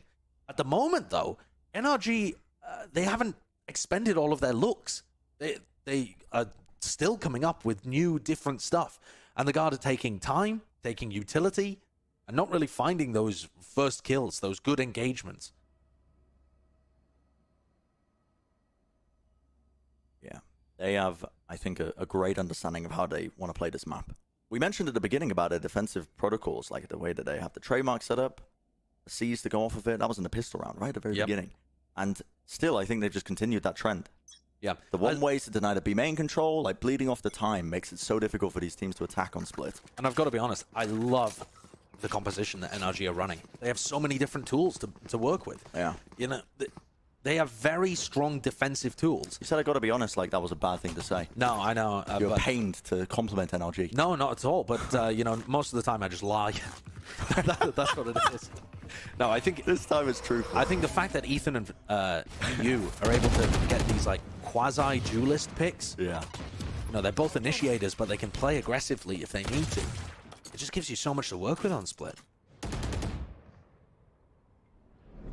Bullets flying out. Quick little duck. Contact in. Flash right through that smoke now. They know they're there. Paranoia though. And the nade that's going to be missing the mark for NRG. The players are still committed, but a quick little jiggle and a peek round the side. There's the Nightfall on top of it. The flash catches onto Som though. Yeah, the back of Ethan. A little wonky, but they've still pushed this one out. And they know where everybody is. One enemy remaining. Lovely job. So clean from Ethan. finally playing a role. I mean, he's been kind of in breach jail for the first 2 maps, but he's still been able to find really good impact, even though he's been sat towards the bottom of the scoreboard. Now unleashed on the KO, 11-3. Really proven himself. Just bopping. Ethan's a fabulous player. At worst, he puts up good performances. Sure. And then you get maps like this where he's able to take control. And this is what NRG have been missing in Stage 2 sometimes. Is that player to take over, to dominate the game for them. And thus far, the Guard have no answers. That was, of course, a bit of an eco round, though, for the Guard. They're waiting for a haunt. NRG have been flash haunting, that kind of thing. They've had Tex holding over here with his AWP. Yeah, making players off a bit. The Prowler and spots a player. This time, though, I think the fact that the Prowler is there indicates the AWP is not. So it's the go signal for the Guard. Player lets it rip with the showstopper. It was a close knife, I think, forced him to use it early. And look at the spam! Just holding down mouse one. Right in the smoke. Disgusting. And now the lineup. Look at them just all playing together. They know where the last player is. Dodges it. Okay, overextending. Bit of a team flash there as well. Mate, he's got the res online here. This could get extremely dangerous. Has he? Oh, okay. I'm not sure he could find that res. It might have been inside the wall that he placed down. The spike was also there was inside somebody the wall. behind, but I think he was worried about someone playing closer. Regardless of the fact, NRG 7 rounds in. No signs of life just yet from the Guard. Now, they've made it close every now and then, but I think that they've just had an answer to almost everything that's come their way. Even a showstopper engaged there. Yeah. Ethan uses the knife, which forces Saya to just pop it off early, otherwise he's going to lose it. And Saya player has not been able to find any value on the entry. And it's not because his raise is bad or he's bad, but they are running into problem after problem that NRG are throwing his way. He's 2-7. He has the same amount of first deaths as he did on Bind already after 7 rounds. He's just getting destroyed trying to play entry into this comp.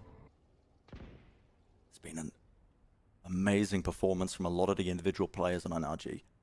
Across the board. Earlier on in the series, it was hazed. Tex as well has just been lights out, I feel like, the entire time. And what a scalp to take this would be for NRG. Proving themselves, getting into playoffs with a win over the Stage 1 champions in North America. Just taking a look, that first kill going the way of the Guard does make a pretty big difference there. They've been struggling with those to start. Have been struggling. Open up some lanes on the map, and another set play from NRG. Yep, just a nice little flash there, right through the smoke. Catches onto 2 of the players, as blind as you could be. But it's not just Ethan going for a play solo. He's backed up there by EU. Still, this goes to a 4v4 thanks to Jonah P's res. Brings him right back up into it. Now there's only 35 seconds left to go on the clock. Time is running low. Seas is going to miss. 30 seconds Opportunity, left. a window. Wall placed down. Bit of a diagonal approach to it. Now the double satchel, but EU is just absorbing the aggression once more. Playing right far back into the spawn. The Guard not letting up on the pressure. They are hitting some shots. In fact, Trent is the one who has completely opened it. And Tex is just the saddest as he walks up those stairs and sees a wall in front of him. I don't think Ethan's going to be in a position where he can... no, neither the position nor the timing working there. Has money though, so he wants to try and take this one, the 1v3. Even any damage there would have been good, but Trent, good for it on the other side of things. Really great The first round on the board for the Guard. What worked for them? Getting a punish early in B main as Jonah P gets the opening kill. Yeah. But it's also the resurrect. The res in some way takes a tool away from NRG because the flash play that they did in mid just gets countered by an ultimate that comes out from Jonah. That isn't replicable. Maybe the opening kill can be, but you're not going to have a res online every round. I think that's the big takeaway though, is those opening kills. A lot of the first kills so far in this game, 6 of them going away of NRG. Most of the time converting into those round wins. They got to get those opening kills if they want a chance to try and come back into this one. Yeah, I mean, literally every time converting it into a round win as well. For NRG, they have now posted up Tex with the one-way in B main. Even as the one-way falls, that operator still so deadly behind it. Trailblazer goes up mid, giving them some level of information as NRG sit back fairly deep here. Not too worried about an A-lurk. Net still yet to invest the wall. Choosing not to use it off the rip. Holding on to it. I like this smoke. It's a one-way. Sorry, it's a recall. And it pushes up side player on the angle. That's great. Crouch holding it, knows it's potentially going to get re-cleared there. The nade to, again, push them back. Counter nade on top of it. Hazed in a bit of trouble. Taking a lot of damage there, and it has forced out the ultimate showstopper. The nade just rebounding against the wall to try and break it down. 40 seconds, and they are just sprinting through mid to A again. And EU's got it covered once more. It's the same situation. Sure, there's time left on the clock, but it's scattered. Headless chicken behavior from the guard. Net. Patient. Walking in. Taking the space. Jonah P's got to get up with something here. Knows the second player set a spray. Tries to reset. Tries to work his way back. But Ethan's too clean. They have got the spike plant down, though. And Net's ultimate, it could be a game changer. EU's ultimate, though, again, so good against the Viper's Pit. If he can get his Fade ult in position, he's got a Prowler left, too. There's just so many ways that you can find out where the Viper or the Astra are playing. One enemy remaining. And Valen tries to take a risk. Peeks through, now the knife falls. It's up to Net to try and push forwards and see if he can catch any of the players as they were execing. Not for that retake. A chance. No. Not a chance. NRG so diligent. Covering Valen, stopping him from getting the timing over towards screens, and setting EU up to counter the Viper's Pit completely. And the guards' mid-rounding is flustered on this map. Their entrying actually made a difference here. They had a good play to be able to counter Tex. The Astra Star recall and Saya player sets up on the angle. Saya is a great raise, a great aimer. If you give him those opportunities and set him up properly, he's going to succeed. I mean, when he played Raze on Bind earlier today, he was 6-2 in the first kills to first deaths. Yeah, he was destroying. But here on Split, it is so much more difficult, and NRG are making it so much more difficult. How do you get anything done? The time being ran down almost every single time. It's been these pivots that NRG are catching. And NRG have so many counters to this Viper wall as well that's being put down over towards A ramp. They can either use Prowlers there to detect whether there's anybody, actually scaling up behind it, or they could play Tex in an aggressive position like this, and he's always got his rendezvous to escape. Right back around the side. Ethan's actually the susceptible one here. And things could get a little funky if the guard decide to break this trademark at the top of ropes. Ethan can drop back though, and now this gives him the timing. Yeah, this time it's a split approach. You can see the guard just trying to work two avenues at once to try and get themselves into A. The rendezvous Tex was vulnerable a little bit there to a push. The Cosmic Divider would get them out of this one. Ethan tucked away into the corner. Tex though, he wants to take the fight anyway. Still Saya player, he wins it out. Just walking forwards for about a moment, holding it, but he realizes, okay, I got the spike, got to get this down so that my team can start playing at this one. The entirety of the guard playing on site here.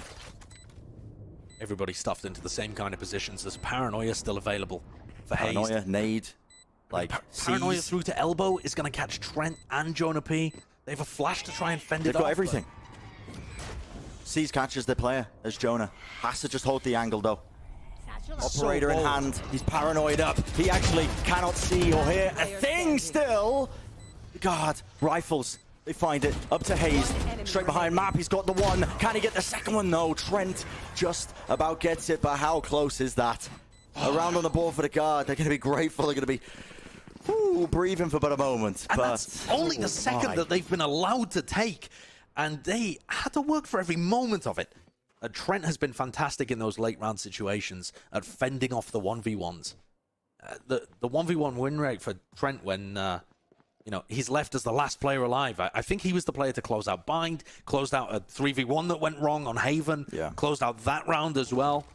He's been great for them in winning those crucial duels at the end that they need. But they're really still struggling to get into that position.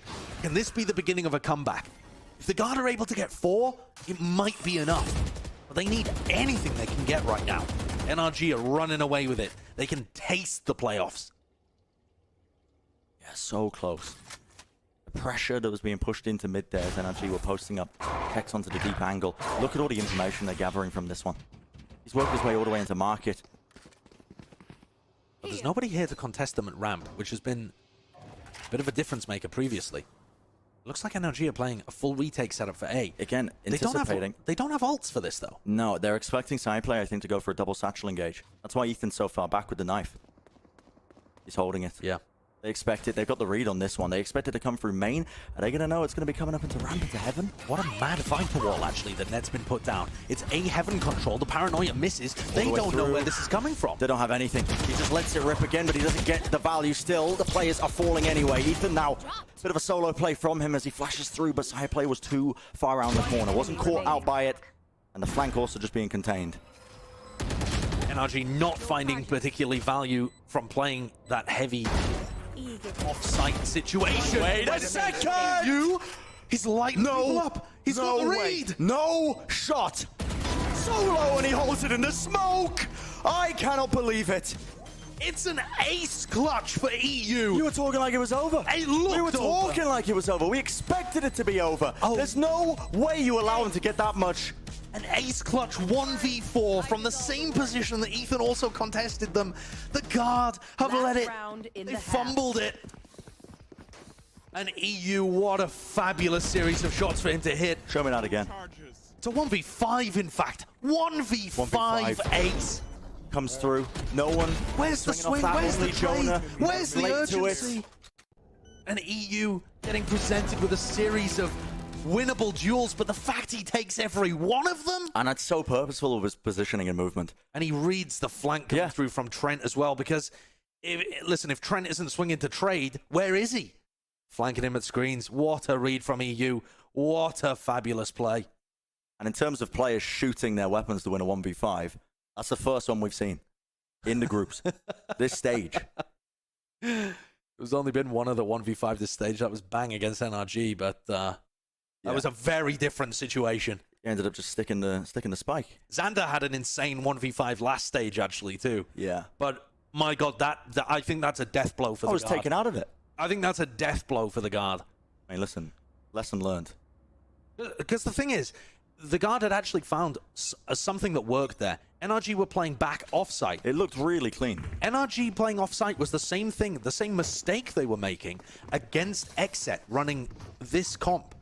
So NRG pulled out this comp against Xset on split and played off-site a lot, and it just didn't work. They weren't finding value out of it. That's another round where they make the same, in my opinion, bit of an error, giving too much space to the guard there. Yeah. And yet EU still finding the magic that they need. Tech pause from that one. I mean, all the wind out of your sails taken away. It is. The guard were just desperately clinging on to any hope of trying to make this half even. Bit of a tech pause as well. Who do you think's punched their monitor?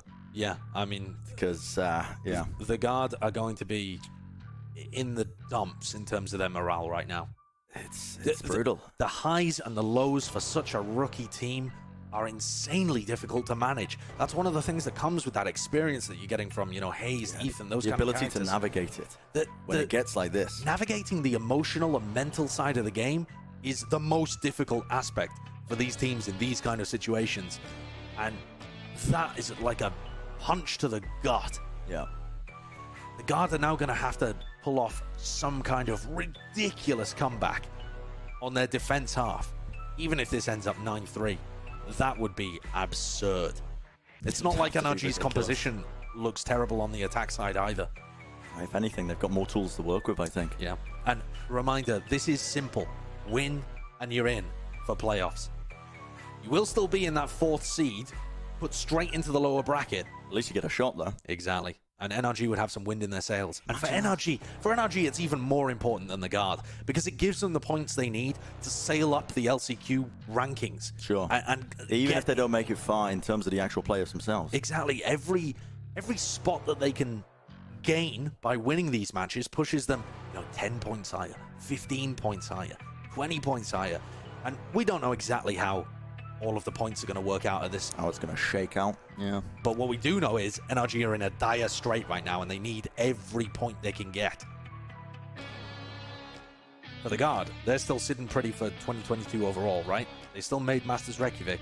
But that's why the expectations are so different for them. Absolutely. And coming into Split, man, they were the team that beat Xset here. They were the team that put up 6 rounds in their attack half against Xset and beat them. The only team to beat Xset on Split this stage. This year, in fact, I think. Yeah, I would argue that the guard have done a pretty decent job of trying to make those adaptations towards the later end of things in this half, but letting it slip. It's, too late, honestly. Yeah. Too late as well. Too little, too late. and no ability to deal with EU. And Ethan and EU are having fabulous performances here on Split. You are getting your players turning up when it's required. That is mad. 18 and 6, 16 and 8. And Sire players started to warm up as well here. He's not languishing at the bottom of the scoreboard anymore. But his role is about to change so much. He's been playing entry, hammering his head into a brick wall. After this one final round, and we are back into it, after this one final round of the attack half, things change up so dramatically on Split. Spectres. That's what the Guard have got to try and convert this round on the half. A 9-3, I mean, listen, it's not perfect, but they'll take it if they could. Prowler meets the dog over towards A ramp. 3 bodies for Pushing NRG. through. Just going with pace. Going with pace once more. Paranoia on top of it. The kill goes through. Slow orb Jonah takes it. Denying that ramp control. Look how deep Net is. Net's about to flank EU. Yeah. Just going with, again, that pace injection into it. Just try and take the timing away from them. Net does not win it out. Some finds the head in the end. EU with the angle. He knows. Presumably hearing the wall. And the jump up straight up onto it. The Nightfall crossing the site, only 2 players left standing. The Decay slowly wearing off here onto the remaining members of the Guard. Trent and Sire player left alone in this 2v4, but I don't think they're going to be handed as many opportunities to clutch this one out because NRG have just looked too well drilled. They've been looking too good in the action. And it's just too simple for them. They've got all of the momentum behind them heading into this second half. A 10-2 lead, absolute dominance on Split on the 3rd map. They are within a whisker's distance of making it to playoffs here in VCT Stage 2. Ripping away the playoff spot from the Guard, the winners of Stage 1, North America. That's a scalp. I mean, that would be a hell of a way to get into the playoffs. We're going to go to a short break, and on the other side of things, we're going to see just how this map and this series is going to end up.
Hayes has said previously the expectations were high for NRG, making it to playoffs or bust, and they are just moments away from being able to do that. Taking out one of the top dogs of Stage 1 as well would be a hell of a way to do it. Certainly would. And it feels inevitable at this point. A 10-2 comeback would just be unthinkable. Sure, Split is defense-sided, but it seems like a mammoth task for the Guard to pull off. This pistol round is going to be the most important one of 2022 for them, arguably. Yeah, first piece of the puzzle, honestly, for them to try and wade out of this one. 55 damage there onto Valin. Has to dodge, get a bit of a heal from Trent. Sorry, from Jonah P. This is looking now like setting up in B main. Control being gained for NRG here. The wall That's quite nice in terms of the timing. That's actually going to push them back. You can't really break that one with pistols. Yeah, very nicely played. NRG don't want to give away their positioning. Arguably should have broken a couple of segments of it with their knives before they retreated, but maybe that's what Tex is up to over there in B main. Look up and swing out. Utility in the hands of some of these players. But they do cover it. Enough bodies from NRG. The guns finding their marks. Now left down to this 3v3 side play, looking for information. He is going to be eating a bullet. Drop down to 20. NRG would love to make this one clean. Win the pistol, win the follow-up. You're looking great. It's looking more than great. And the players have been caught a little bit off guard. Still Saya. Not a lot to work with, not a lot of health, but now it's been left down to a 1v1. And how many times have we seen it end up like this? Trent's been good for it across this series so far, but EU with his ridiculous 1v5 situation earlier on has got to be feeling good. Fired up. Angle! And he just can't land the shot. Oh. Trent, it's another 1v1 where he saves the guard. A lifeline. Yeah, you can call it that. Uncomfortable on Sky. The thinnest thread possible here. They'll take anything at this point. Anything to keep them in it. And Trent is the one who, I mean, he's so consistent at it. Yeah, there's such a long journey to go. The swing through mid was successful for them. Jonah P and Net doing a lot of damage there. Can't believe it. Saya still finding 2 while he's on such weak health. Almost a classic moment there, but the guard hold on. Yeah, they do hold on. No force buy from NRG either. And that shows they're in a good headspace, honestly. Yeah, you don't want to risk it. You don't want to give them any more opportunities to get ahead. Not at all.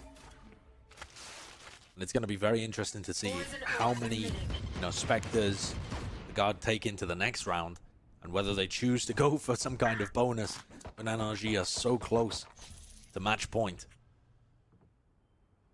I mean, making that decision difficult in round 15 is the goal for NRG here. Try and do a bit of damage, take some Spectres out of their hands, make it a challenging decision to go for, a bonus or to heavily invest and, put your life on the line in one final stand. Solid blow to the economy. And one of the weaknesses of running this kind of comp that NRG are running is that it is these wholesale executes sticking together. Of course, they're doing it now on the Eco. They'd be trying to play the numbers advantage you've got. They've already crossed now into ramp, being watched. Multiple players from the guard able to just shut down the push through the Viper's wall. You can see that Net's just conscious of it as well. He holds a lot of his fuel until he sees a bit of a play being made. EU has farmed orbs. And so despite the fact that Saya player is tapping heads right here, and the rest of NRG is getting cleaned up, EU's death gives him the final ult that he needs, the final ult charge point that he needs to get the Fade ult online. And that's the only one across all 10 players that's active. That was very purposeful from NRG. They went around the map, and they deliberately farmed that up. Yep. What's their game plan with it? They must have some kind of strategy cooked up around this. Expect them to be making a play. And the decision not too challenging, I think, for the guard here. They have so many Spectres and a Guardian that they can go for some kind of bonus here. But it's so risky if NRG are allowed to get to 11. They do not have many free rounds to work with. Instantaneously, you can see smoke was used to try and split up mid ever so slightly from Hazed. Slow orb as well, making sure that they couldn't just push deep the Viper orb on top of it. Quite patient. Very. But they are draining utility out of the guard here. Both slow orbs have been used. The wall, the not major so goal, much yet. I think, as well. Put themselves in a favorable position to use this Nightfall, this big Fade ultimate that they're hanging on to. Yeah. With nothing to slow you down. It's quite a passive Sage Wall that Jonah P's used in B Heaven as well. This dog is just aiming to get broken so that they're threatening there could be somebody over the border. They're triple facing this. Moving all the way up. Tex tries to teleport away, doesn't catch it. And so NRG had a decision fork there. They could have tried to go fast and punish that. Instead, slowing things down. Oh, looking at Saya now. This angle doesn't want to expose himself too much, but he just whips around the corner. Does a bit of damage. Tom down to 50 health. Now we see it at Nightfall. Splitting across the site. Weird timing, though. Doesn't catch onto anyone, and the players are not ready. They're trying to drag rotations, I think. Hazed caught. He's just trying to pull out some of that utility, some of the smokes to help his team. Overheating a little bit there, I think, in terms of the IGLing, not finding the timing too in terms of pulling out his gun. Now, Som holding, has the off angle, has the satchel as well, knows the second player can't swing him, so that plant, it is going to go down. It's but he has to hold on to this position now. The guard still swinging, the double swing with the Spectres. It's elite movement. Now down to the 2v2.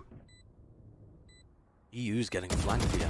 Was for a moment. Instead, finds the timing onto Valin. Drops swinging around, and EU has just been pinpoint accurate with these shots today. Finishes another one. And sure, it's a bonus, and so, not the end of the world. The guard is still going to be able to buy.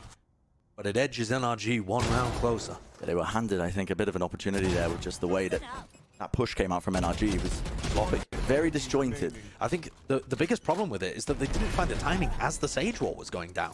If they had just paused for a moment, waited for the Sage Wall to decay naturally and be heaven, and then gone for it, that push looks so much better, I think. It's riskier the longer you wait. Sure. With the time running that low. And this is a massive round. It has to be the recovery right here for the guard. They cannot allow NRG to get to 12. They're facing this. Hayes has already worked himself into this angle. The corner, do they really want to fight this? 3 of them there, anticipating the contact play, I think. From at least one of them. They've heard a little jump. They're just holding. They're going to swing.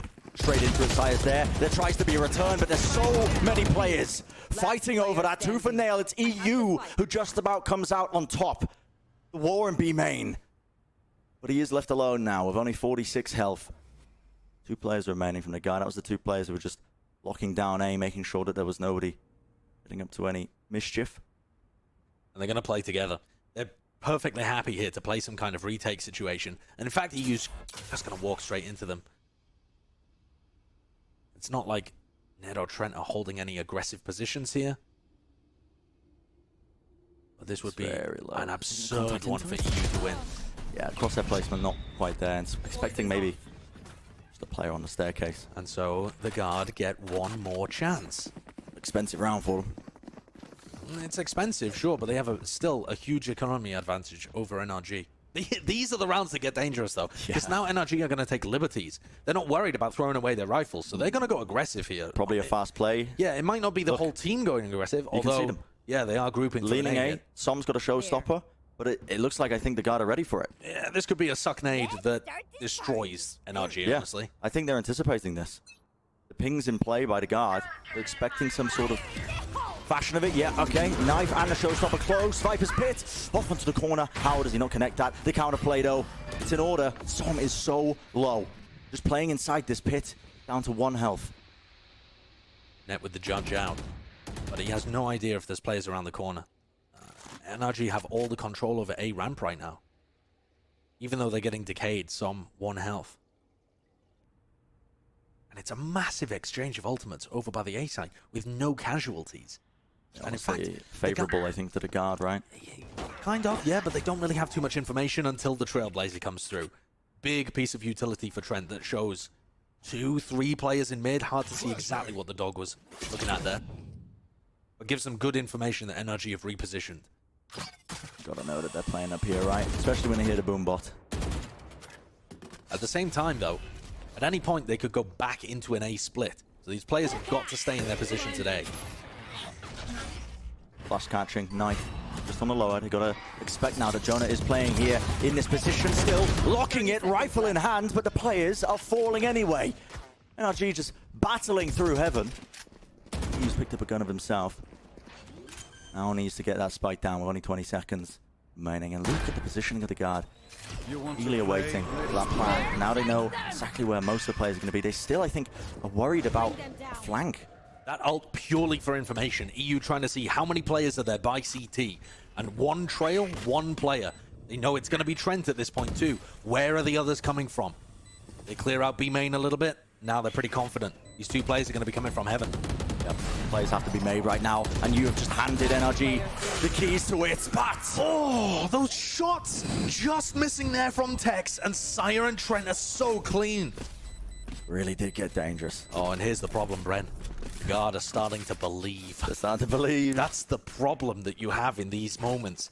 When NRG lose a couple of opportunities in a row, and even though that one's an eco round, every round win gets the Guard a little closer, but it also makes them believe a little more that it's possible. Yeah. And their players are going to be confident and start swinging on you like they are here and hitting those shots. I think when that prospect comes around, like the Guard, a scary team. You can see NRG are taking a timeout here because I think obviously something is missing from them. They realize that it's slipped away multiple times now. And I think, honestly, with NRG's comp as well, the way they've been playing this, it's been trending pretty hard, I think, to just defaulting over one section of the map or the other. Yeah. It doesn't really give you the options like it was. I mean, not that it helped the Guard, but, you know, giving Net the option to lurk, I guess, through A when they're on the attack side. Yeah, I mean, I think those options are still available, but it requires Hayes to be throwing smokes Smoking for somebody across. else for on A. And it's not something that teams are usually doing too much of. For NRG, though, all they need is another big performance from EU. Ethan hit a couple of shots in a row, as they've been doing the entire map so far. Or honestly, even Ethan just getting his ult online, the null command would be so good for barreling through the Guard setups. Get rid of any flashes, the nades, the sucks, everything offline. It's a very util-heavy comp that the Guard are running. I think the Guard looked like they might have had a read for this one. They were playing 3 close towards B main, expecting maybe that they would go for the orb, but they back off. Not being used to try and clear through. Now the Trailblazer by Trent just needs to get information. Might have spotted 2 there. I think he did. And that might have stopped NRG in their tracks as they give up a bit of a fight for B main. They've still got information there. It's not like the Guard control the entire area. But now this read is really good again from the Guard. 3 players going over towards mid as they flash into B main. They know there's nobody actively in B. When a smoke goes up, a flash through. Are they going to try and work through? Yes, they're trying to make a bit of a counterplay, but Som is watching it once more. It's awkward, and it's not good enough. It's very awkward. 4 players left standing. Now they're just barreling through once more. Paranoia to cut off Valen from any sort of information. And yeah, swarmed from every perceivable angle. All up to Jonah. The res. Do you want to commit this? Do you feel like you can? The 2v4? I think you have to go for it. When it's 11-6? Yeah. When it's 11-6, what else are you going to do? Play for OT 6 rounds in a row? Are you even going to have an opportunity to get a res and maybe a winnable situation in one of the other rounds? He's deciding not to go for it. If he was going to commit to this, he would have done it way earlier. But either way, the Guard have their backs up against the wall. These are the moments that define the decent teams from the great teams. Are you able to make a comeback of this portion? What is that? Oh, that's just disgusting. That's a morale breaker. I mean, Hayes has Hayes has been hitting on the prior 2 maps, but this one, bottom of the scoreboard, 7 and 12. Yeah. He hits that. Old man reflexes. I mean, Hayes does. What? You are joking. Listen, that's a gift for the desk. Aimlab's flick of the day. Oh my god. What is that? He's just holding out mouse 1 and just swinging. NRG are making playoffs. That's... Yeah, it feels almost preordained at this point. It really does. The Guard would have to pull something absurd out. It's another 3-player stack over towards B main. They push back Hayes, So headshot hard. through a wall. Can he get out in time? Just about. And he's getting help from the rest of his team as well. He calls it. They know that they're fighting over this one now. The Guard know they have to come out on top if they want any sort of chance. And they have. They've traded out effectively there. The players with weaker weaponry going first, and Valen cleans things up. I think it has just come completely tumbling down. The Seekers used here, and already Trent popping them, seeing they're going towards A, but instantly rotating B as they anticipate this pivot from NRG. Yeah. As soon as they see them running through spawn, they know the rough positioning, they know where they could be now. And honestly, NRG didn't even have the spike, only just picking it back up as someone texts. Minute left. Series point here for NRG. You have the guns. Flash gonna get dodged, and now they still contact forwards. Trying to get the right timing. Som, he finds the head. That's now down to just 2. Nade, that's gonna buy a bit of time. Plant starts to go down, and now, wait, avoids it. Goes back for just but a moment. Still, it might be found. Tex, he has to cover it. Som's got it. It's all just down to Net. A 1v2. This is the playoffs. This is it. He fends for the 1. The reposition from Tex is a magnificent Enough to win it out, enough to get that third